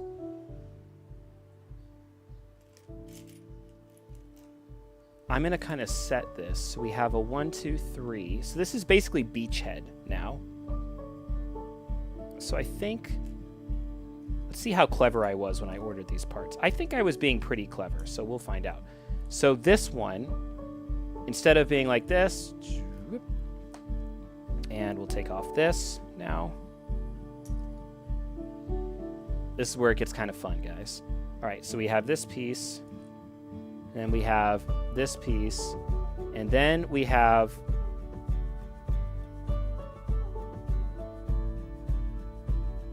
basically it would be here, 2, 3 for this part of the beachhead. So that goes like that. 1, 2, 3, 4. Should be a 4th. Unless what I might have done, yeah, what I think I actually did. I'm not sure. We'll see how clever I actually was. So we'll do it kind of like that. And then we have this piece, which is a 1 by 2. So I know I would have started like this. And hypothetically, I should have gotten... No, I would have gotten... that's unfortunate.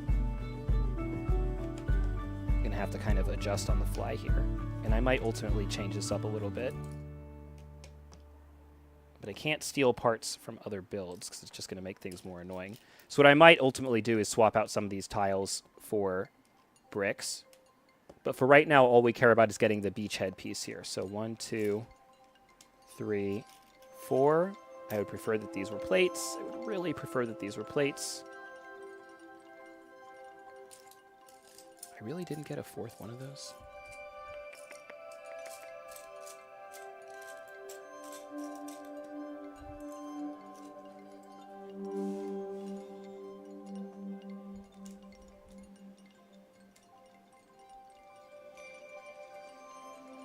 Well, these are extra, because those we didn't use in the other build. So it's good to know that I have a few extra of those. So now we need to cover another 1 by 3 and a 1 by 4. So the 1 by 4 is going to be straightforward. This is going to start here. Yeah, easy enough.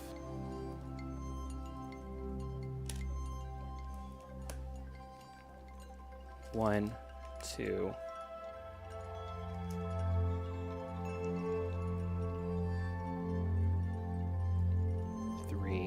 Yeah, I really want these to be plates instead of tiles, so I don't think I have a bunch of extra brown plates laying around, but I need to make sure that I can actually still pull these up when I ultimately put the water down, which I will be able to do because I'll be able to lift the bricks up. So, okay, this is fine for now.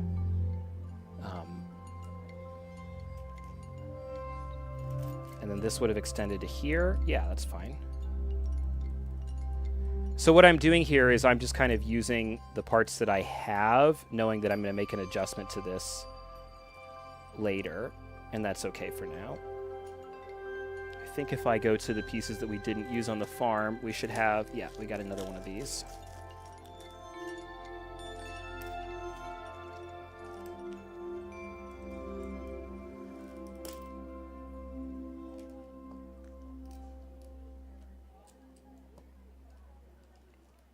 And that's actually not terrible. Let's swap these two without forgetting where that black brick goes. So I want to get in here to this one. This. Black brick goes here, right? And this is like here. I think that's right. Okay, so that's the beachhead. Now we want to make our cave. So for the rest of these bricks, even though this currently has them as tiles on plates, we want them to be bricks instead. So I'm going to take off this one that's been holding the whole thing together. And this part is easy again.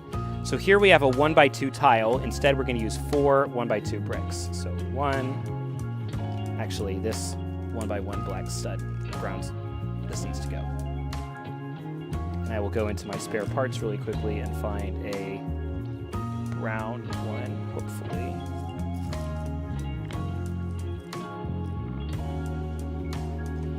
I really need to organize my spare parts. It's pretty bad.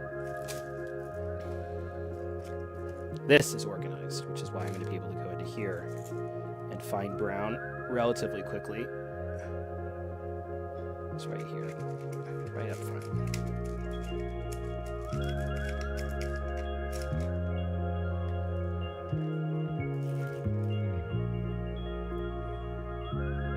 Have a good one. Yeah, everybody enjoy Father's Day. See you next time, and you'll see the end not too long from now, I think. Cheers. There we go. Brown. And back to the build. So this was a 1x2 tile. Now it's 4 bricks, like that.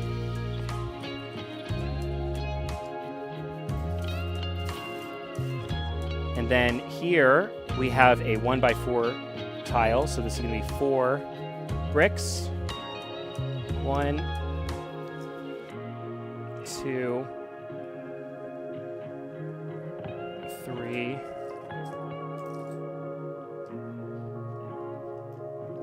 4.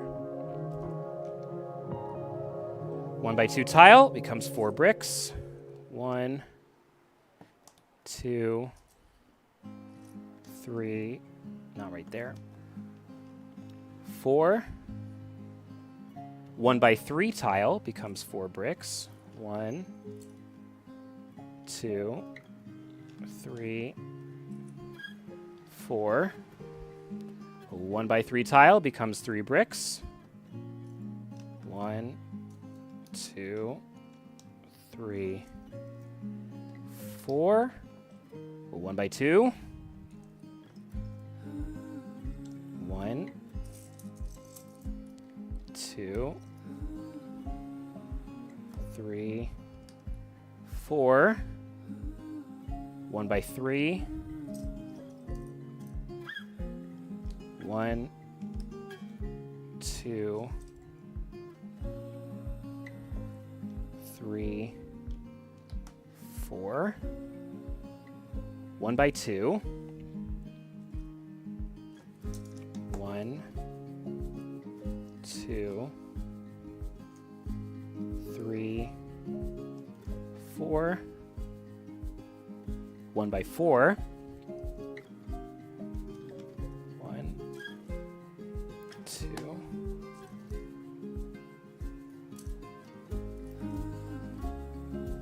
3, 4, and 1x2. 1, 2, 3, 4. Now, I think what I added, let's go back to the notes. I think when I was doing this, so first of all, there we go. We have the shape. All that's left is to kind of build it up. So let's step away from the studio. Again, like remember, like on the original, it kind of looks like a hut, right? So if we go back to our reference images here, and I take instructions and order, move to top. We have our nice spruce trees that we were looking at. If we go back to looking at Lake Valor,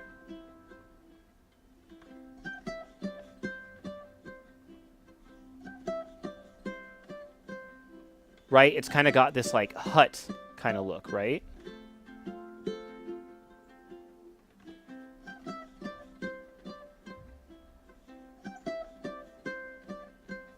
There we go. So here's the original Diamond and Pearl sprite.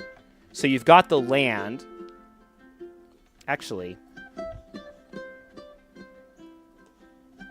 we have a little bit more play with this because we have these extra pieces.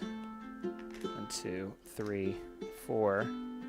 This should be more brown. Luckily, we didn't use these earlier. So here's 1. Here's 2. Giving it some shaping. Here's 3. Am I going to run out? And give me one more. One more of those pieces. Oh no, I am going to run out.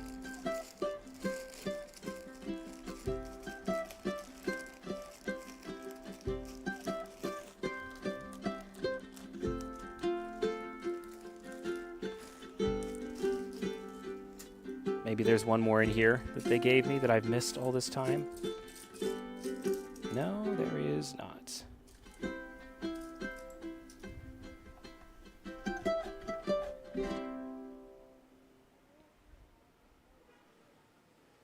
Well, I'm sure I have one of them around somewhere.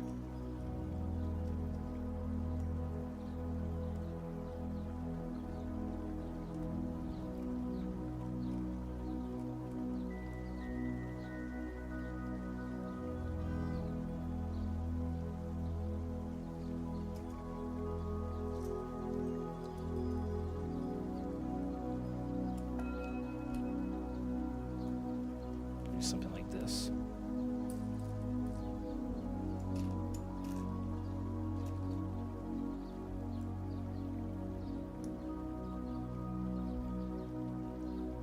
I think there's a solution here. I just can't quite see it yet. Okay, I think I see it now.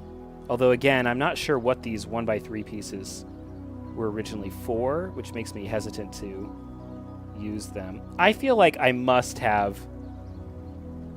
Surely I've got like a 1x4 brown piece around here somewhere. Actually, you know what? It doesn't matter because I have 1x1s. So we'll just use those for right now, which will ensure that we don't cause a problem later. Actually, that's going to let us do something really brilliant. So hang on.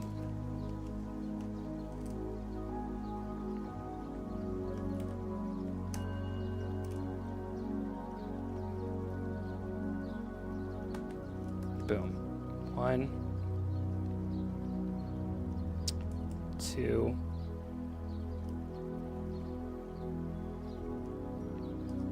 3.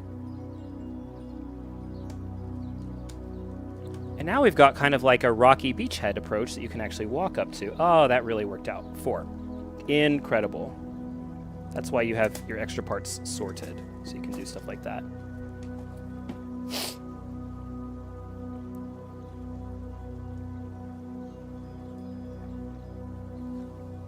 Okay, so we've earned 4 pieces, and then what I was about to check was I was going into...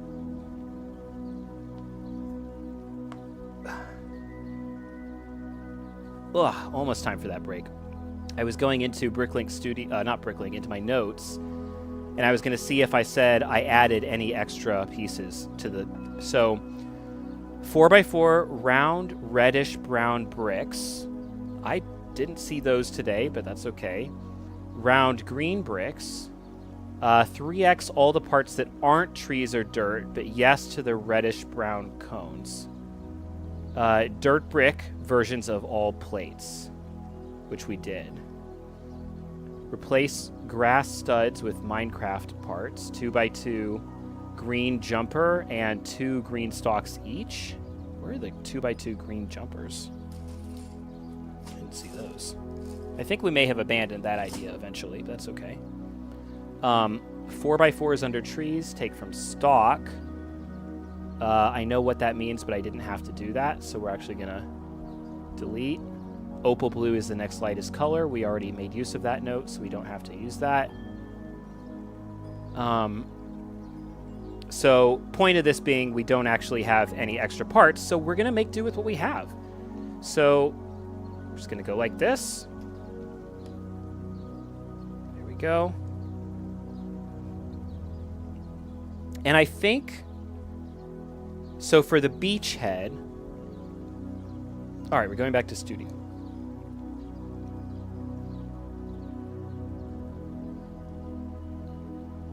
Ba-doop.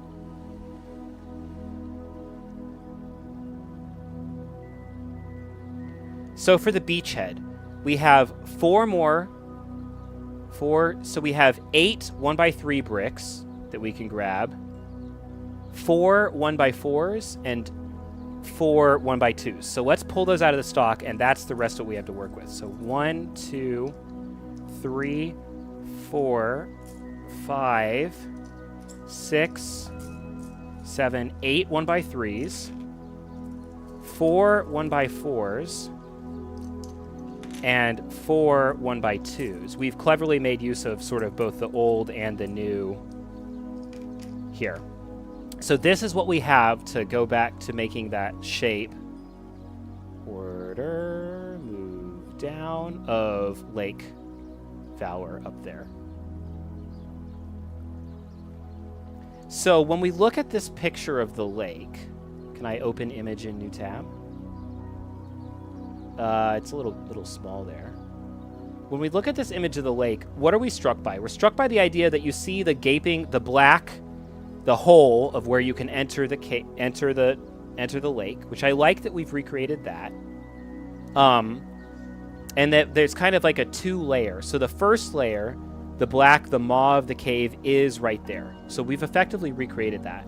The second layer starts in the next stud, in the next back. And because of the way that levels work in Pokemon, we're going to have it go back 3 bricks instead of 2. So what we'd ideally want to do is something like this. Yeah. So that's our back line. And then we would do something like this. And then something like this. So there is a ledge, but you can't really see it. And my only other problem with that is it would be nice if this looked like it was of a height that a minifigure could duck into it. So can we repeat what we just did? 1, 2, 1, 2, 1, 2. So I would actually like this entire lake to have a second layer, basically. So I'd like to make this level 2 bricks high and this level 2 bricks high. And if we did that, then the total height of the lake would be about this big, which suddenly looks just about like a minifigure might be able to duck into there. So we don't have the bricks for that quite at this second, so we're going to leave it a little bit flatter for now, and we're going to make a note. We also what we want to do is we want to turn this brick into a plate, which actually we have a way to do that. Here's the way that we do that. We say this is extra, go into our extra pieces.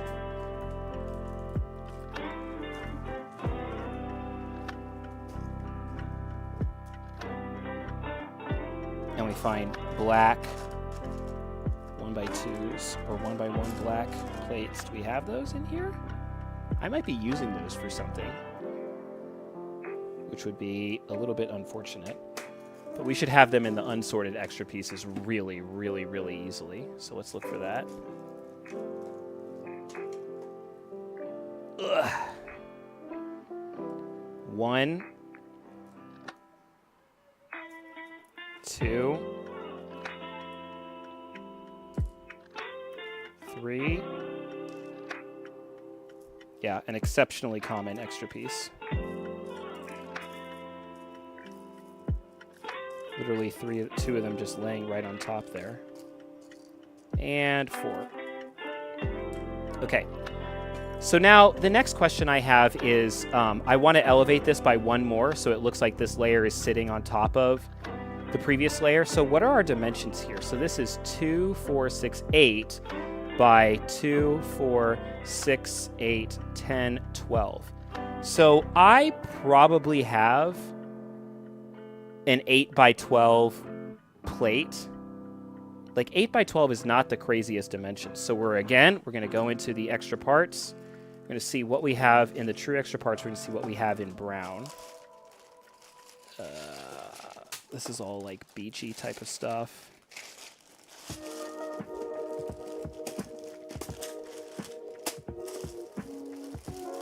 Here we go. What did we say? 12 by 8?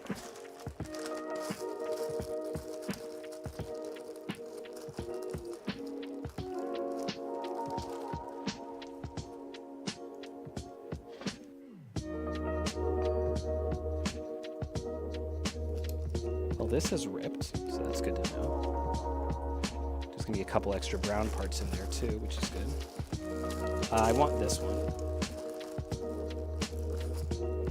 Also maybe this one, if those are brown. Oh, bingo. That's basically going to cover it.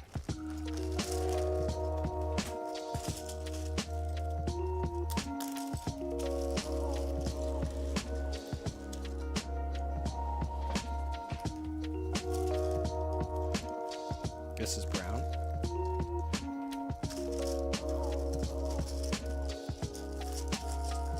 This is brown.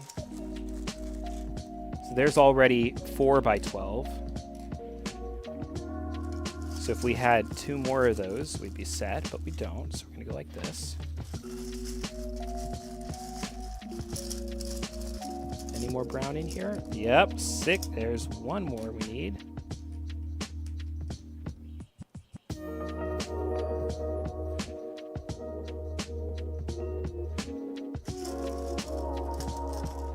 Except that's actually not going to work if we want to make that look cavernous. So just using 4 of these. I mean, it's so easy. Do I want to just do it like that? I think I do. Like, no need to overcomplicate. Put this back in here. This back in here. Let's get a fresh bag for these parts. Actually, we're going to need a bigger bag for those parts, so I'm just going to set this all to the side for now. And then really quickly, while I've got these brown bricks open, let's see what I'm going to need doubles of.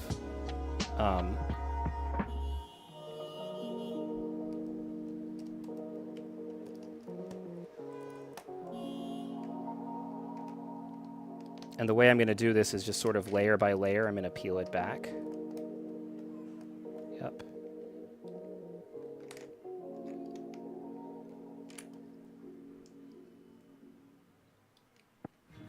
Making a cave. Just making a cave.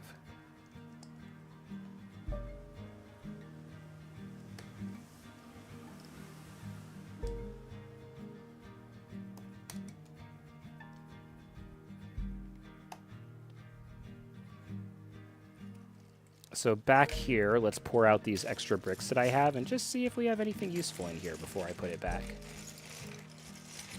We'll know what they are. It won't be a problem.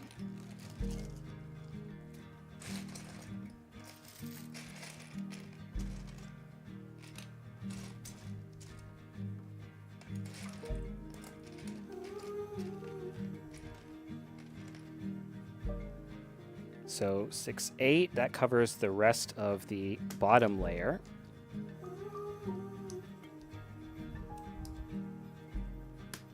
Like this. Or the top layer, not the bottom layer.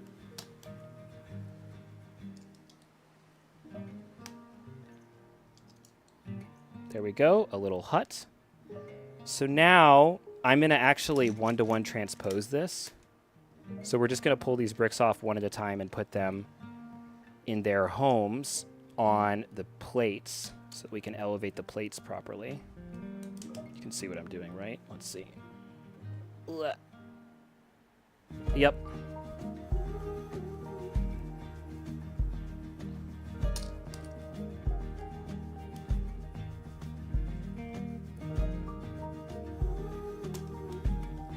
These are dark brown or reddish brown pieces, so I want to be careful just to make sure that I don't break them. There we go. It comes up.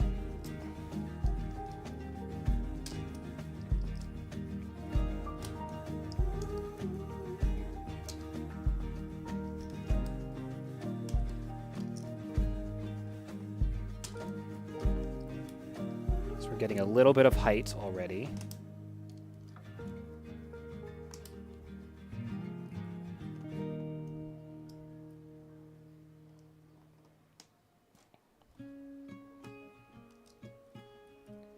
Making this flush, and then in the second I'll put it back down, but first let's go ahead and keep going.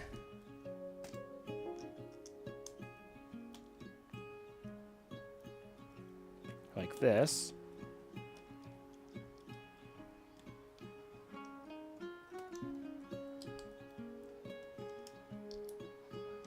And again, we're just kind of adjusting all this on the fly to make sure that we, you know, just kind of accurately represent our source material here.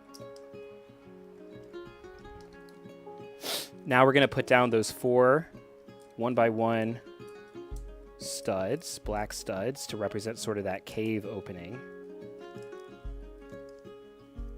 Almost as if the minifigure can step into there and descend into the cave to meet the creature.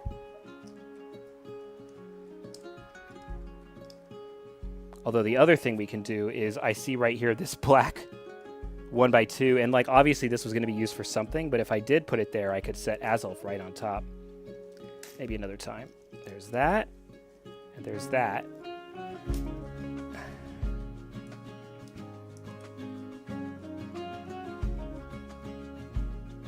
So we could set this down like so.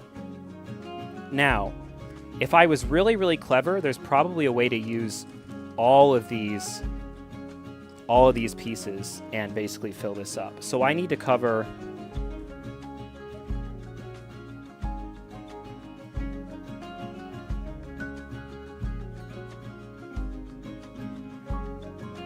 Can I do this? I think I can do this. I really do think I can do this.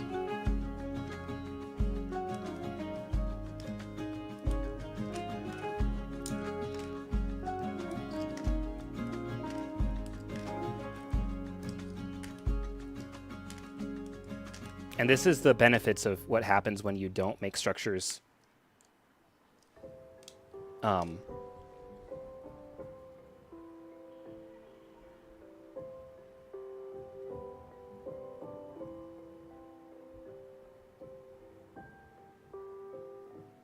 where did we say this went? Back against the back, right? So the back wall is 4 and 4. So this is not going to be covered. This is not going to be covered.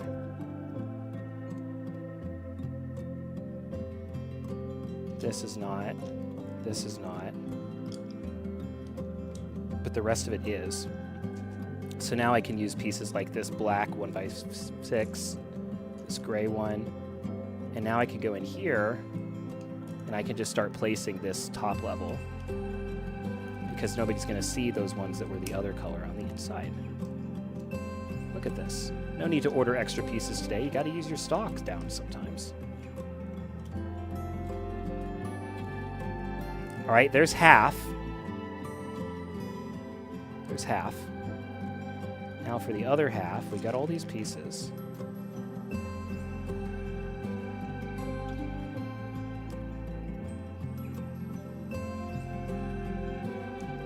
So this is covered.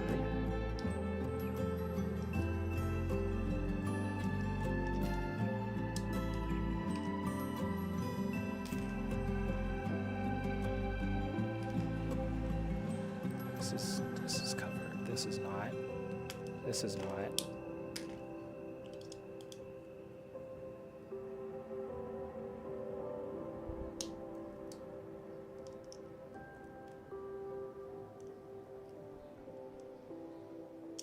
No, the best way to do that is like I had it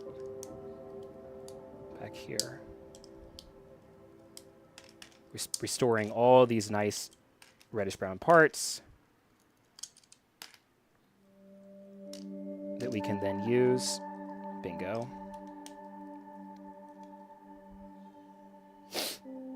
So this is going to go here. So anything that's exposed, we want to cover up. So we want to cover up this, this, and this, and probably the same thing on the other side. Cover up here, here. That should be a 1x3. And this. This and this. And then we can use a 1x4 here. Do I have a spare 1x4 in here? Probably. Yep, here's one. And then all we have to do is cover up this layer again. So let's see how close we are.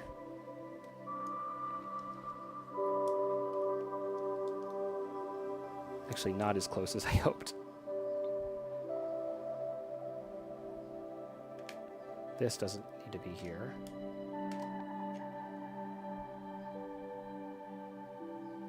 This is going to be covered.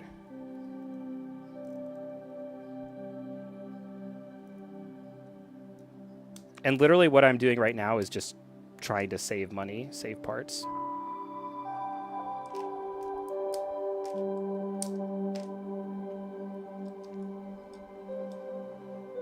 So actually, there's a whole second layer, first of all, which means we don't need to cover hardly any of this. Let's put that back. We do need to cover this. Don't need this. Don't need this. Do need the outside. So let's put that on the outside. Put this back here. So that's everything that's visible from the outside.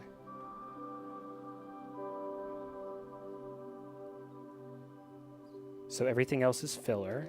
So we can use this brick here.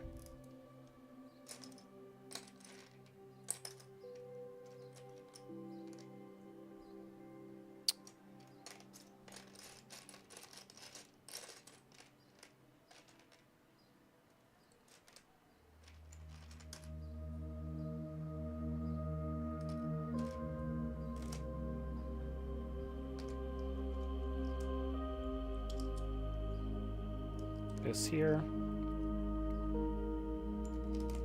This here.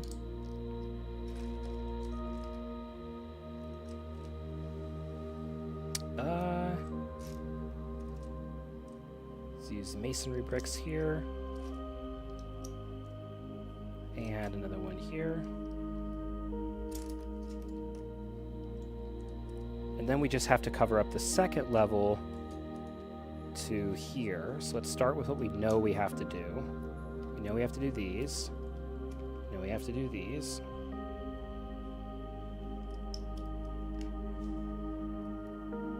Oh, look, one of those. It's like some Lego actually cut me there. That's fine.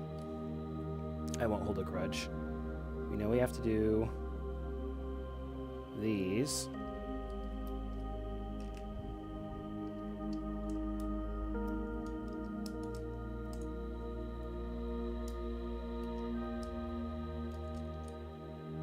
And these.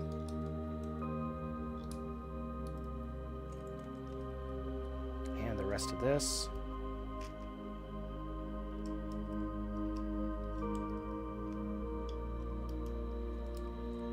Then we go in here. We have to cover the fronts, but we can use some of the weird pieces to cover the fronts. So we can use this. We can use this.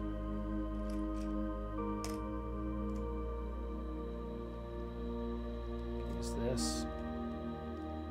Use this. And then I'd like to cover these brown parts here, unfortunately, have to be covered.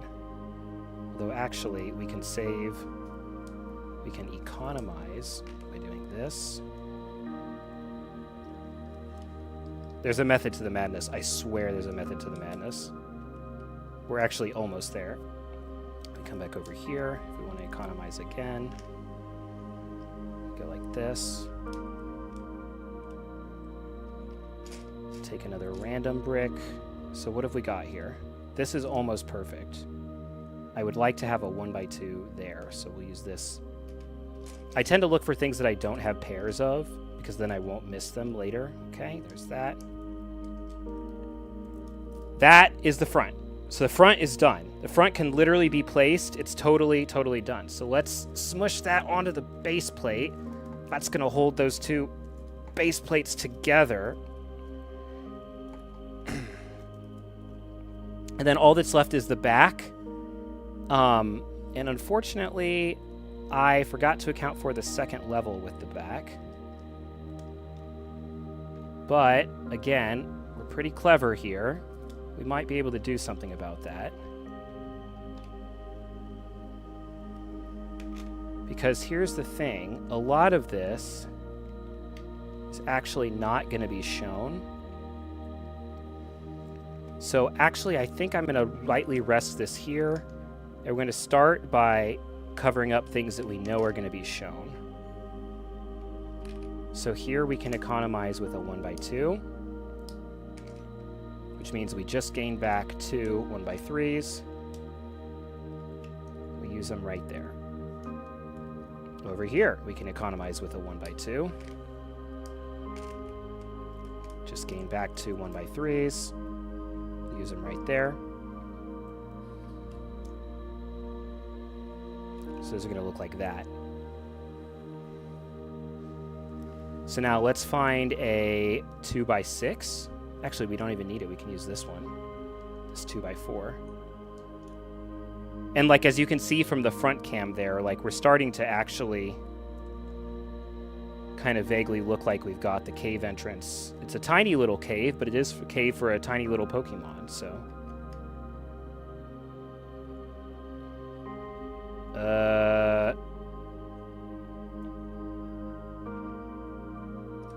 Do this.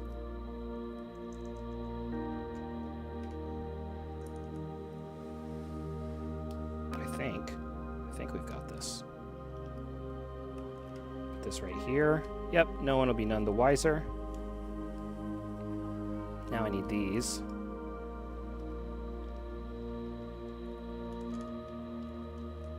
Kind of see what I'm doing here.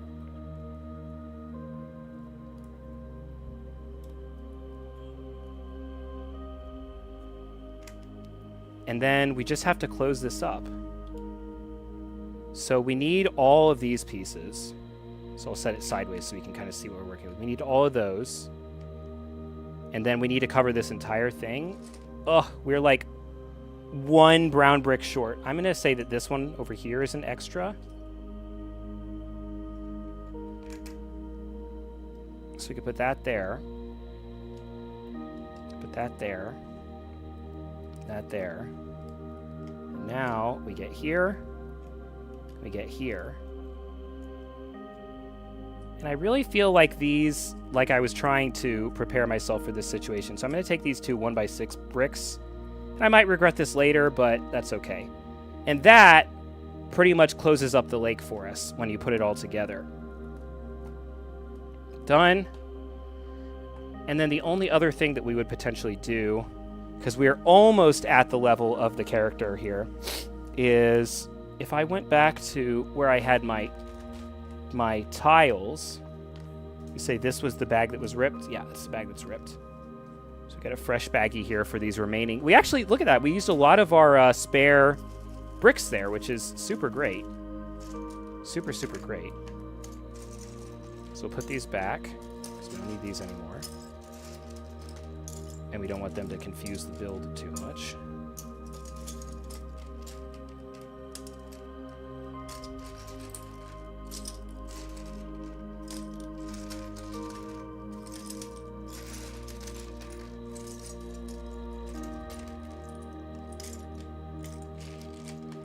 This baggie is too small, which I'm not going to worry about right now. That's a problem for later.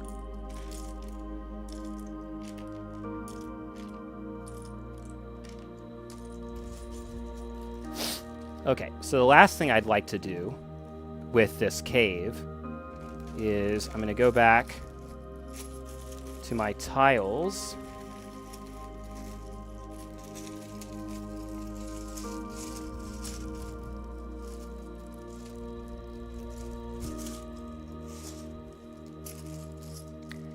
And something that we've learned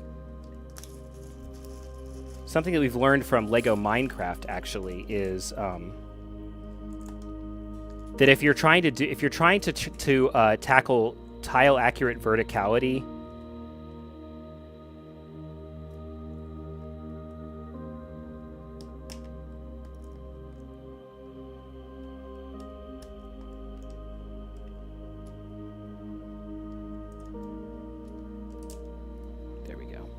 I like that. I like that a lot. I really like that a lot. And that's almost at the height of our character here. Put those down. Again, we're just trying to get this to minifig height so it looks like you can actually duck in the way you would expect.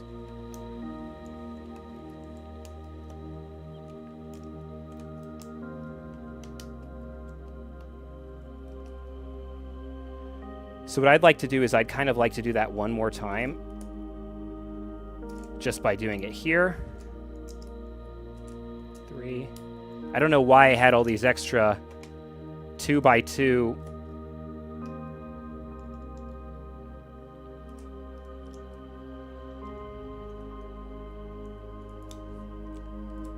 2x2 brown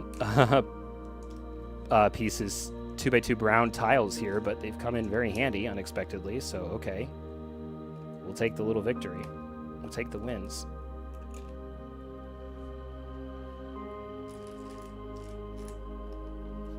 And now it's like exactly at her height. I would have also liked to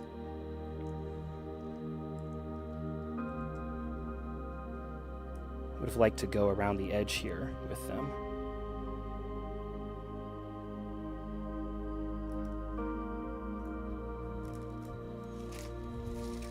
There's a plan. I swear. There's a method to the madness. Because I think I saw a 1x3 brown. Yep.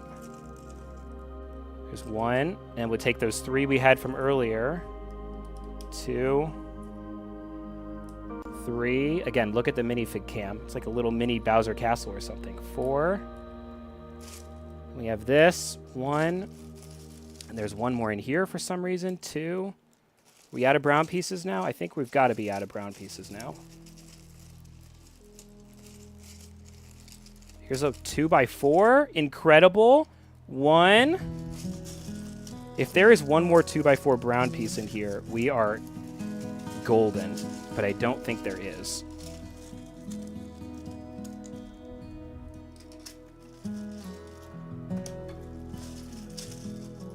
Oh my gosh. We might have something better. So I'm going to pull this off. We actually did it. We actually used up our extra pieces. Oh my gosh. It's got layers. It's got texture. It's Lake Valor, baby. It is Lake Valor, baby. Look at that. Absolutely look at that. It's beautiful. It's beautiful. Okay.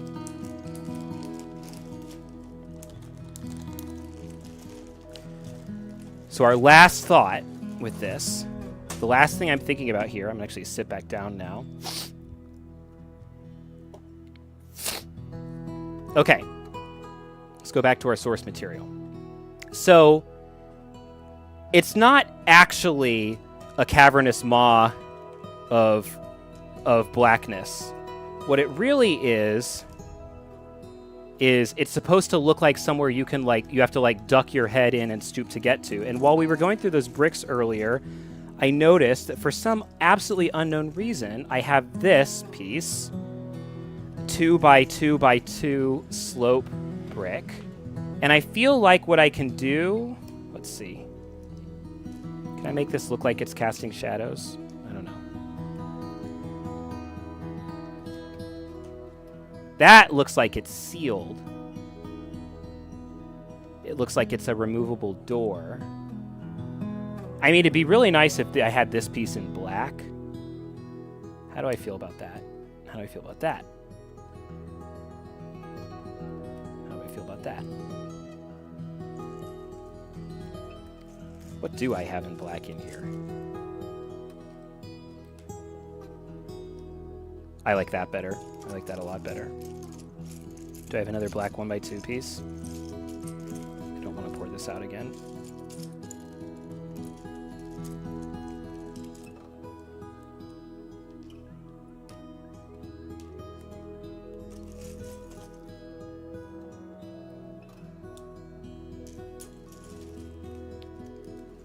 I feel like I do. Oh, we're pouring it out again. Well, I mean, I guess we could pour it out into another bag.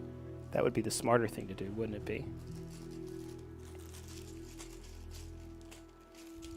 Needs a bigger bag anyway.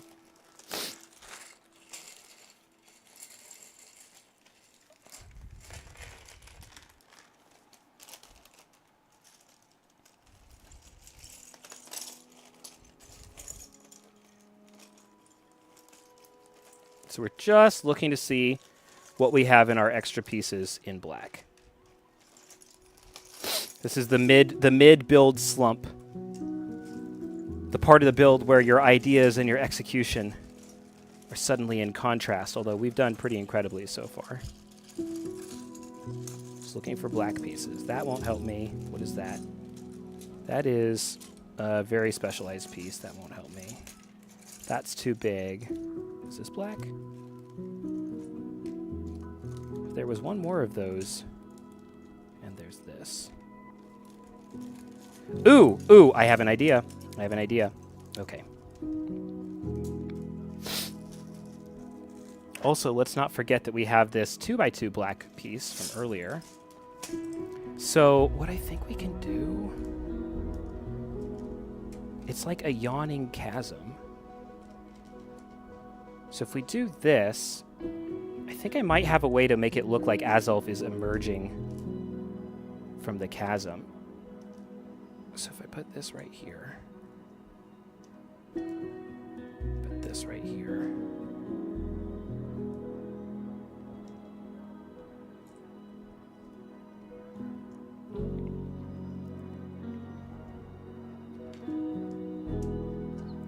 put these,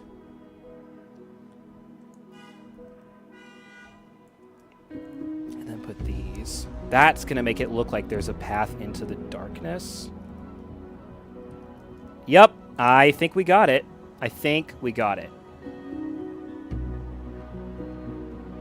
Next question is, do I want it to be lower? Because if I want it to be lower, it would look like this.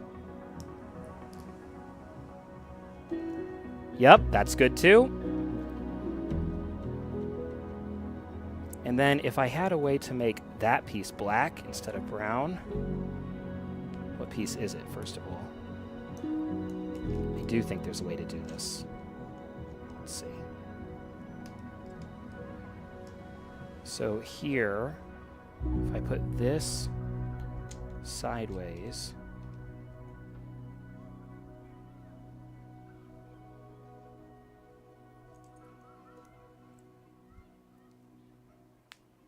I know what I need.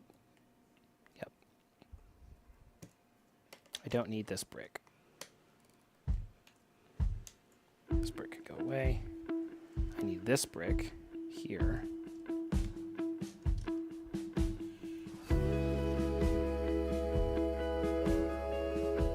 This goes back. And then I'm going to take these last two studs and put them here. So it looks like the darkness extends into the cavern.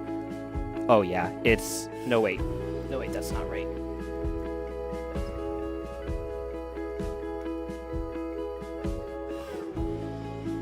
Why is it not right?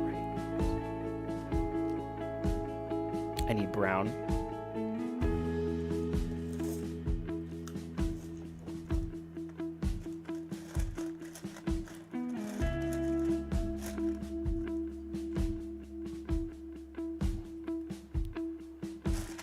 I need 2 brown ones.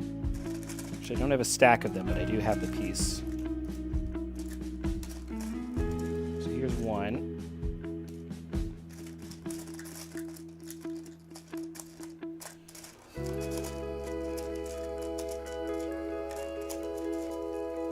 Here's 2.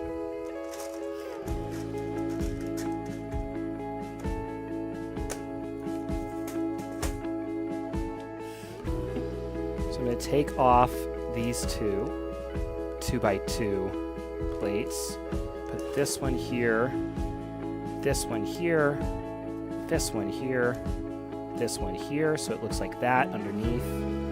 And then if I put this down, that's it! We got it. We totally got it. The yawning chasm of Lake Valor. That is really convincing, actually.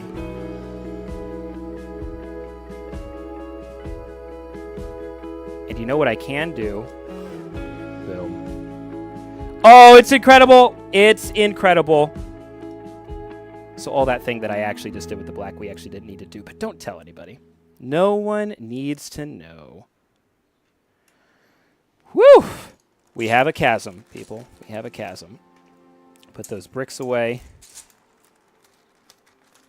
Put this extra plate away. Put the bricks back into my... There we go. All right, guys. Well, we're almost done now. We're basically, like, near the end here. So let's talk about what's actually left.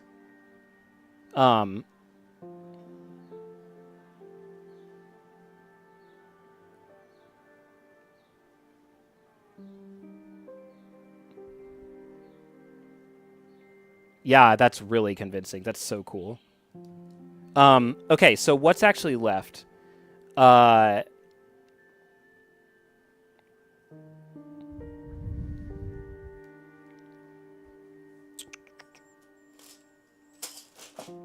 Where's the baggie for those parts?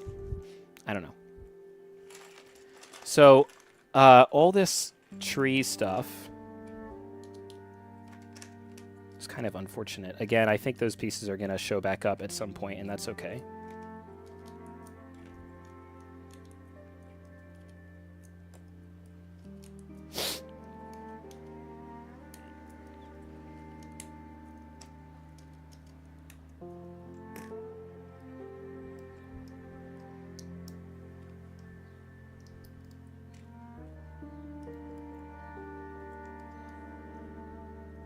That back there.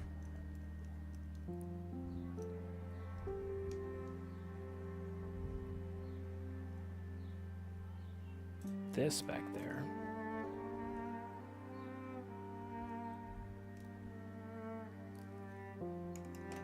Okay.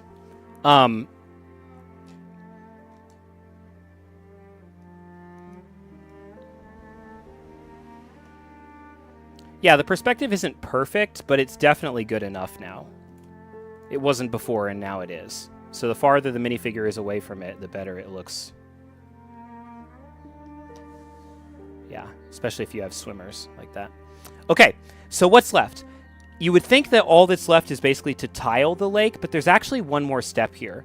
And that's where we're going to bring in these 1x2 transparent blue plates instead of tiles. How many of them do I have? It's only 2 so far. Ugh. Do I have a baggie of these around here somewhere? I don't know. That might stop us in our tracks.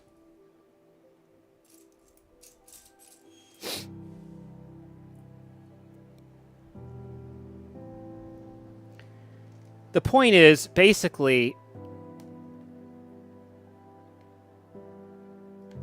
this is your last chance to edit these tiles before you start really tiling the surface up.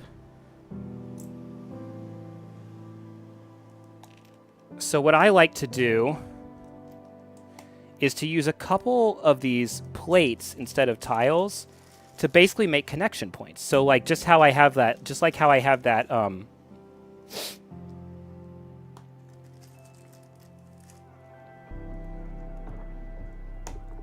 just like how I have this TIE fighter pilot swimming down here. Let's make 8 of these in total. 3, 4, 5, 6, 7, 8. I have this TIE fighter pilot swimming down here. I won't be able to do that if I just have tiles instead of anywhere for him to legitimately, like, step on. So we're doing this in all 4 corners with the light blue tiles, almost like somebody's like, you know, you never know. You could set something there near the shore. There. Let's put it right there. These are hard to get back off of the base plate, I will say. I think that's right. And then down here, let's do this one. Here.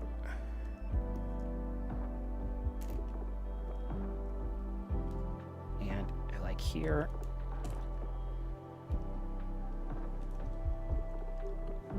And I actually want to do one more over here, or 2 more over here,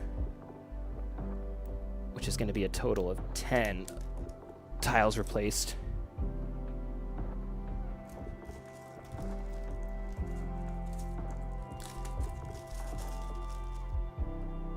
One, two, and now I can actually put things on those plates.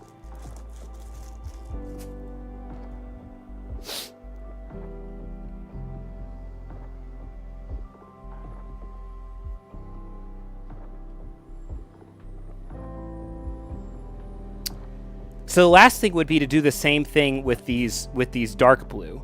And basically I would just sort of strategically set a few groupings of dark blue around the lake, which would allow me to place either waves or minifigures doing some action sequences, which I think is really, you have to, like, if you're going to do something like that, you have to commit to doing it ahead of time, because we just showed how incredibly challenging it is to go back into the lake after you've set down the tiles and actually start pulling things up. So, let's see. But I don't know that I have any more of the 1x2 blues, actually. Which is going to be a little bit tricky. But I think I have a secret workaround, which I'll talk about here in a second. As soon as I confirm that there's no more of those. So that's blue.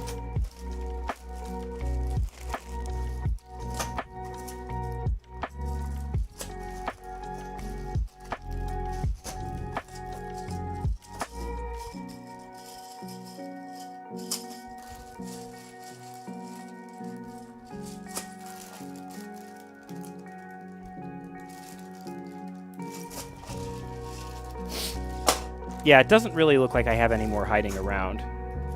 These are also tiles, not plates. I don't know what LEGO thought they were giving me here with this batch, but that's okay. So what we're going to do instead is we have all these leftover light blue tiles, so I'm going to strategically place these, and then when I'm basically going through and tiling this in dark blue, every time I come across one of these sets of light blue, I'll know, hey, that is a place where you want to actually put a plate instead of a tile. So don't put a tile there. And I'm going to kind of put these strategically all around the lake, basically, which ensures. And I always put them in groups of 2, because you'll often find that whether you're doing waves or something else, that it's very useful to. I don't want this lined up exactly, to have them in groups of 2. This is good right here. Probably right about here.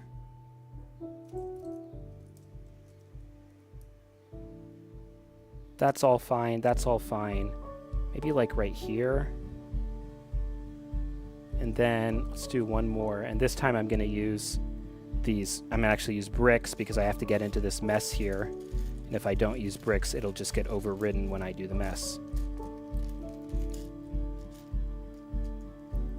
And like, that's it, guys. That's Lake Valor. Like, look at what we've been able to do today. I mean, even just with working around some challenges and stuff, like, we made just a beautiful, beautiful diorama. And now I can come back later, and all that's left is like, heck, let's show it, So if we go to a corner here,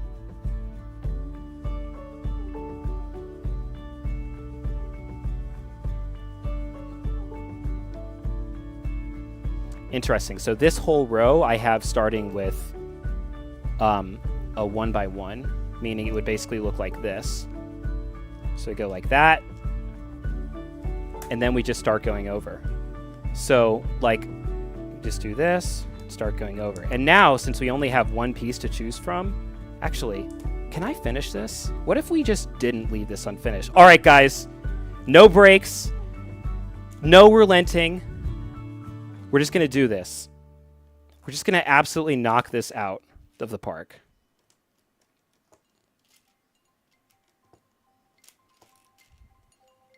So the question is, what do we think is my rate of tiles per second? I think it's pretty high.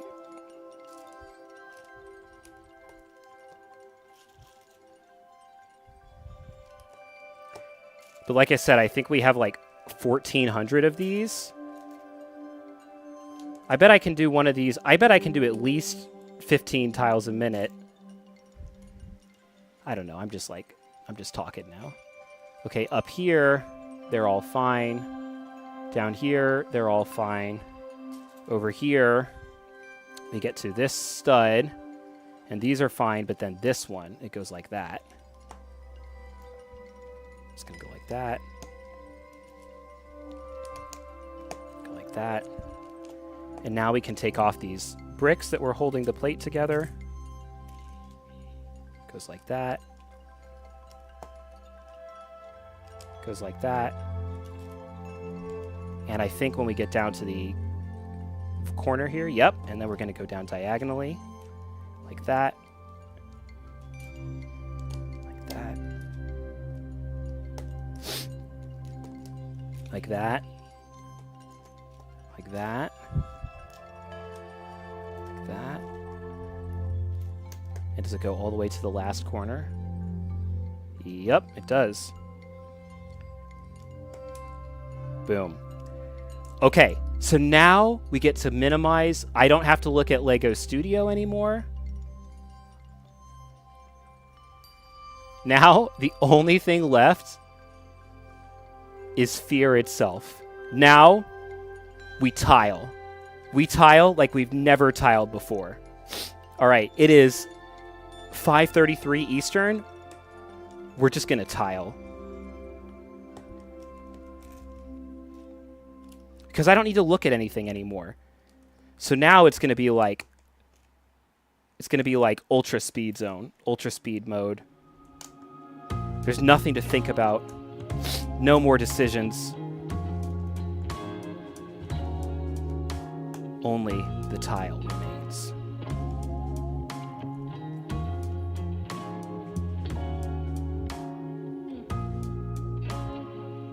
When I get to these corners here, I think I should... Actually, the way I've got this set up, these 4 base plates are basically able to separate perfectly, which I think I'm going to treat as a feature rather than a bug. Yeah, I think we're going to go with that. So I'm not going to mess with it right now. I am an artist with my palette. Only the tile remains.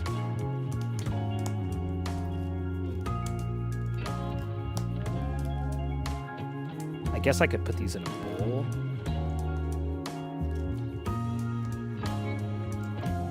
And actually, let me send a quick message.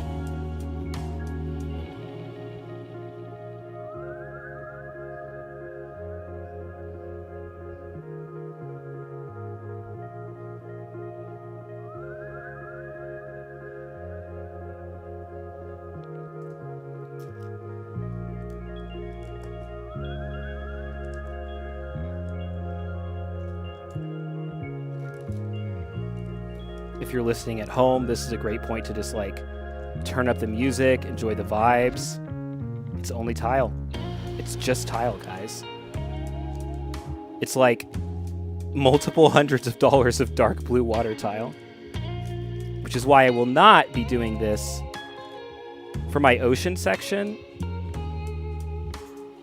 Oh, just dropped something.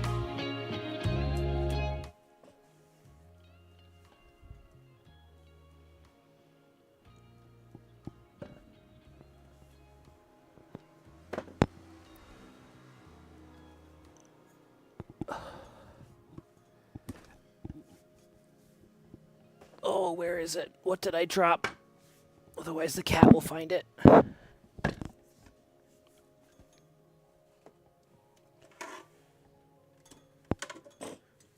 Oh no.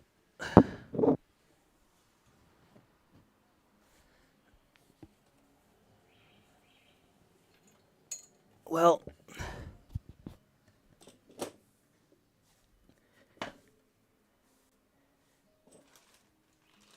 looking like the cat might just be able to get that piece. That's fine. Is what it is.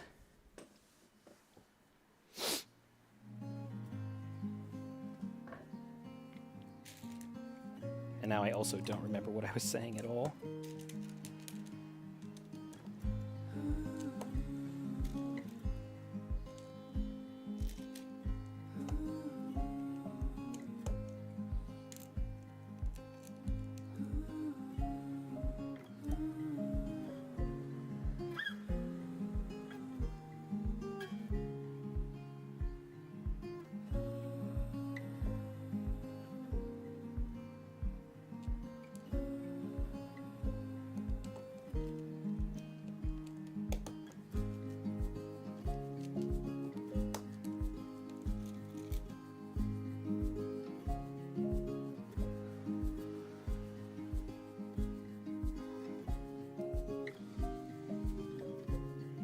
I have an idea, unfortunately.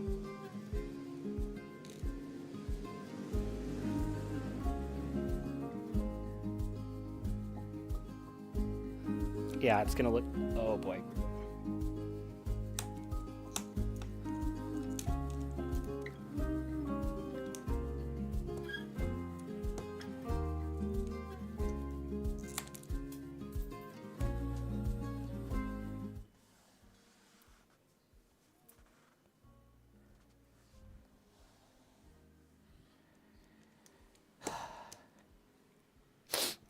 Yeah, it's better that I caught it now than later.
I'm like so sweaty right now too. Oh my gosh.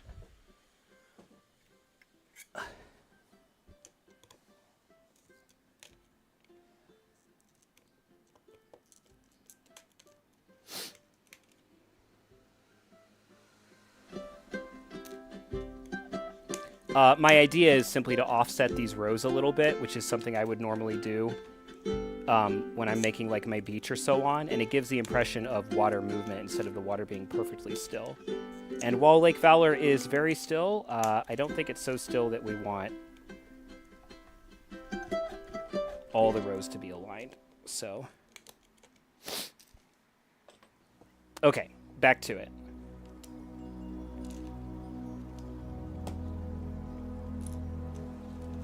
And the way that we'll remember this, I have a way that I'll remember this. Oh, I'm getting my fingerprints all over these now too because I'm sweaty. But it's okay, we can actually just wash them down when we're done.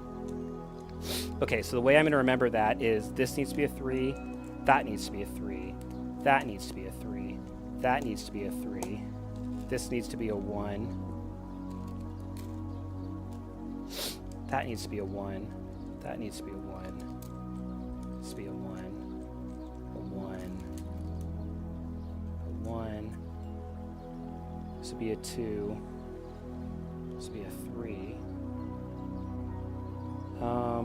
Okay, so it's here, it's here, it's here, it's here.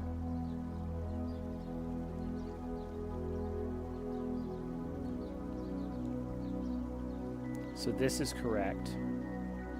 So this is correct. So this needs to be a 1. That's fine. This needs to be a 1. That's fine. This is a 1. That's fine. This is a 1. And I think I'll be able to handle the left of that as long as I move left to right, I'll be okay. Oh, and then there's the other thing I'll need to do is I'll need to do this. I need to remind myself to do that. Do that.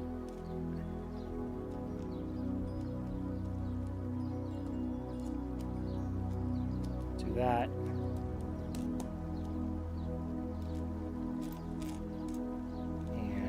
That.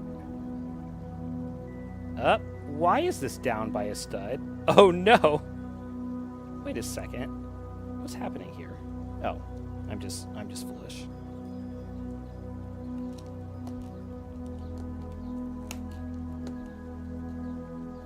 I was like, we literally measured this 3 times. How could How could we possibly have measured it wrong 3 times in a row? But no, we didn't. And that's enough for now. So we'll just tile. Back to tile. There is only tile. I recognize no authority but tile.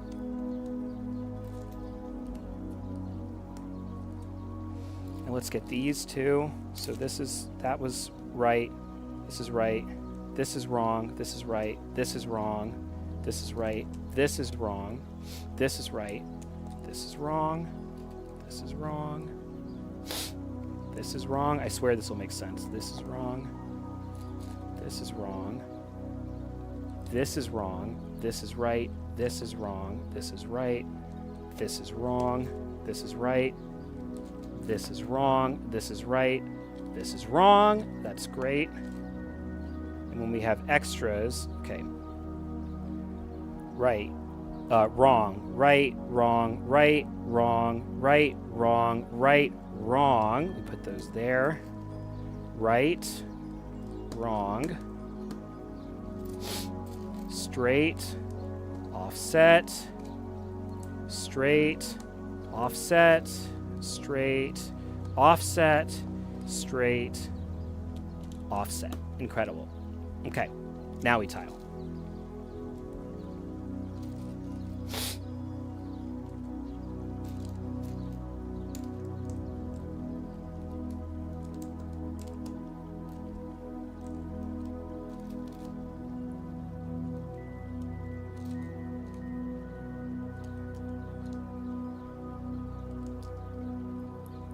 Another row down.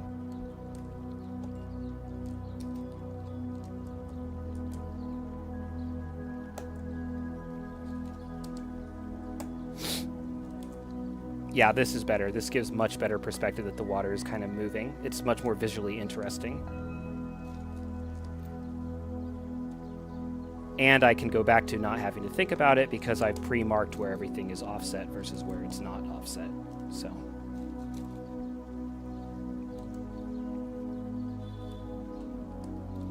So now the way that I'm going to do this is like this. I'm just going to place this, get that out of there, place this, get that out of there. And again, I'll know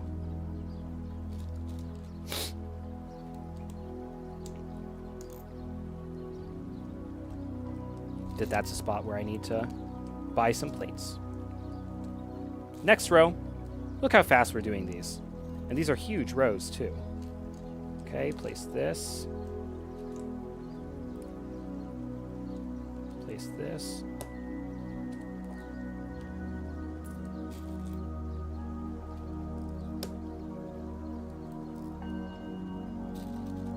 Sweaty work.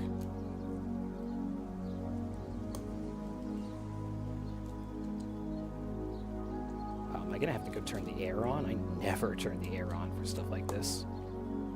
Wow. But like I'm losing my grip.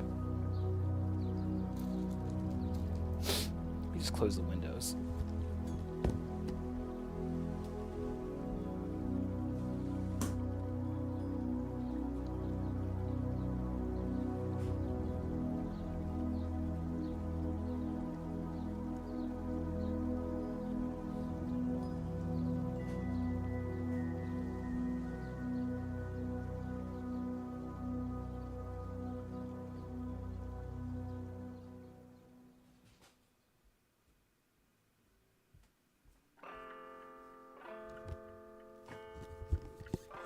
Yeah, so I think that's officially the first time on stream that I've ever gone and turned the air on instead of off.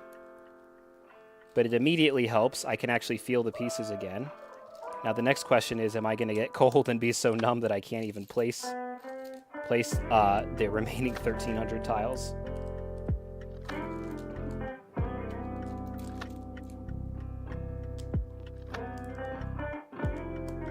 Hey, Kit Kat.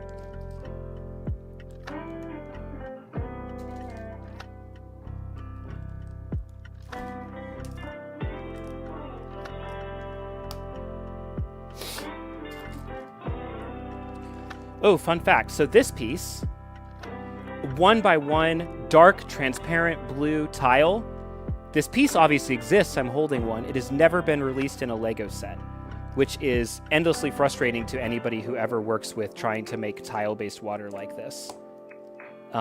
Because it's really useful to have 1x1s for offsetting, basically. And you just can't do it with, like, the most important watercolor. Isn't that something?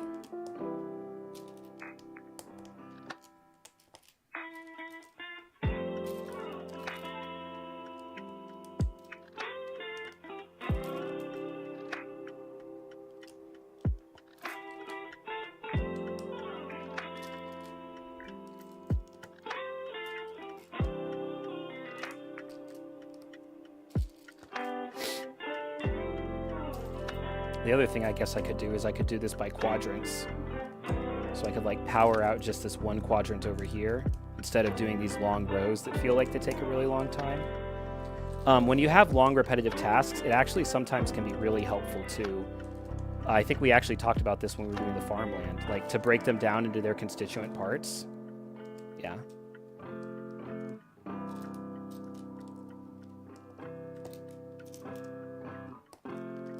And then you don't notice the task going by quite as much. Look, I managed to collect quite a few of these 1x1 blue tiles over the years. Because if we were doing this at zoomed out scale, like I said, if we were doing this where it's not minifigure scale, but a quarter of minifigure scale, it would have been, we would have needed those parts, which is an unexpected benefit of not doing it at that scale.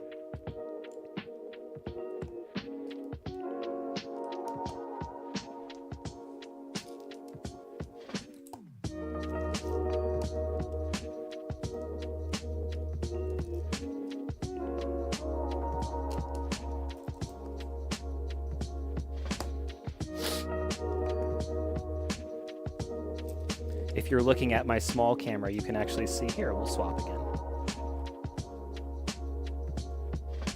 You can just see how beautiful this all is as the water starts to be filled in.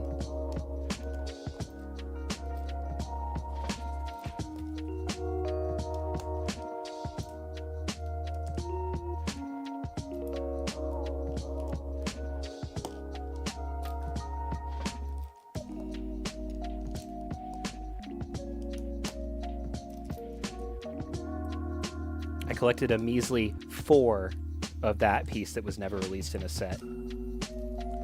All right, the moment of truth.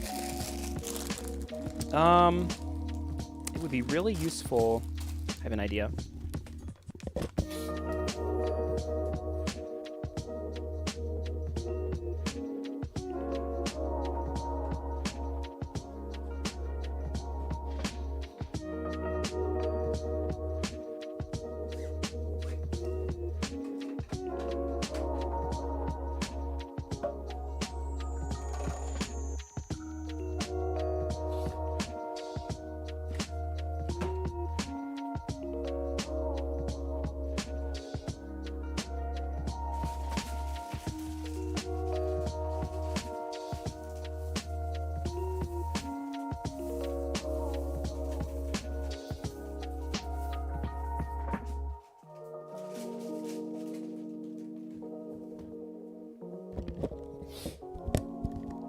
I needed two things. I needed to be sure that I could grab these blue parts, and I needed to make sure that, which meant that they needed to not be on, not on the display that we're building, but I also needed to make sure that they, that I can pack them back up quickly, the ones that I don't end up using, which there's going to be at least, you know, like 12-ish, but probably a lot more than that.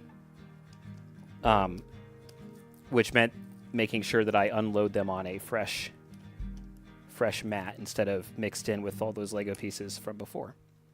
So, and we're getting some curling here, which I've heard about. I've read about it in the dark papers before. Put this back. Put this back. Slip those under there. Doop.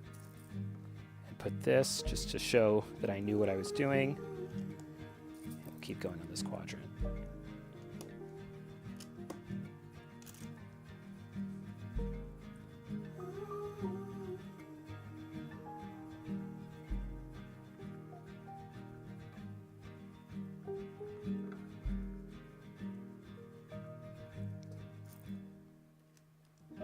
And like I keep thinking of like getting up and continuing with some of the other stuff I have to do, but I just really don't want to leave this unfinished.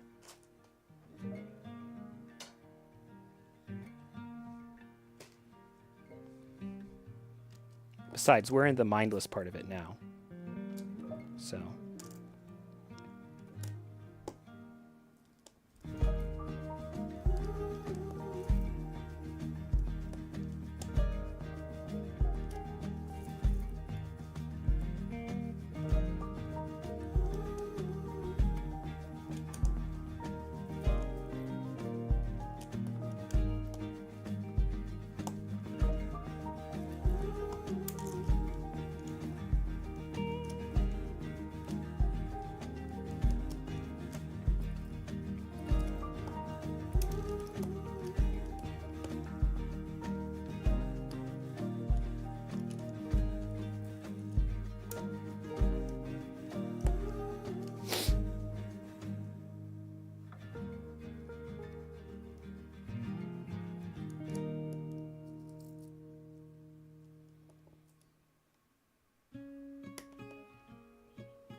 It's so funny looking at the small, like it literally, seeing these tiles and their reflective element that they bring being added, it almost looks like I'm pouring water over the surface, you know?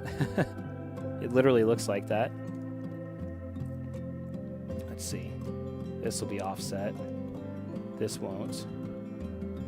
This will be offset. And this will be offset. Just so I don't get confused again later.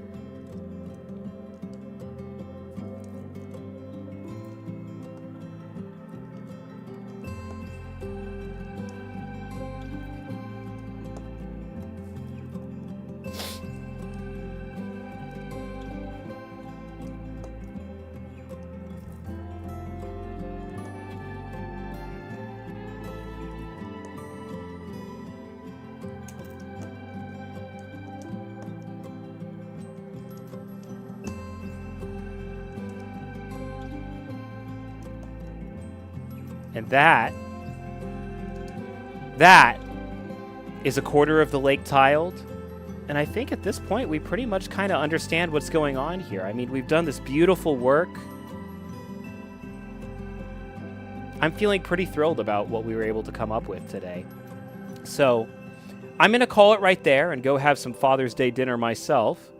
It's been really great to have you guys today and to work on something so, I don't know, distinctive and different. And it's really nice to have this. I mean, I'll finish this off stream because I don't have anything else interesting to say about the last 3 sessions, but it's going to be it's just really nice to have this put together after all this time. So thanks for joining me. You guys are great. And I guess we'll see you next time, huh? All right, y'all.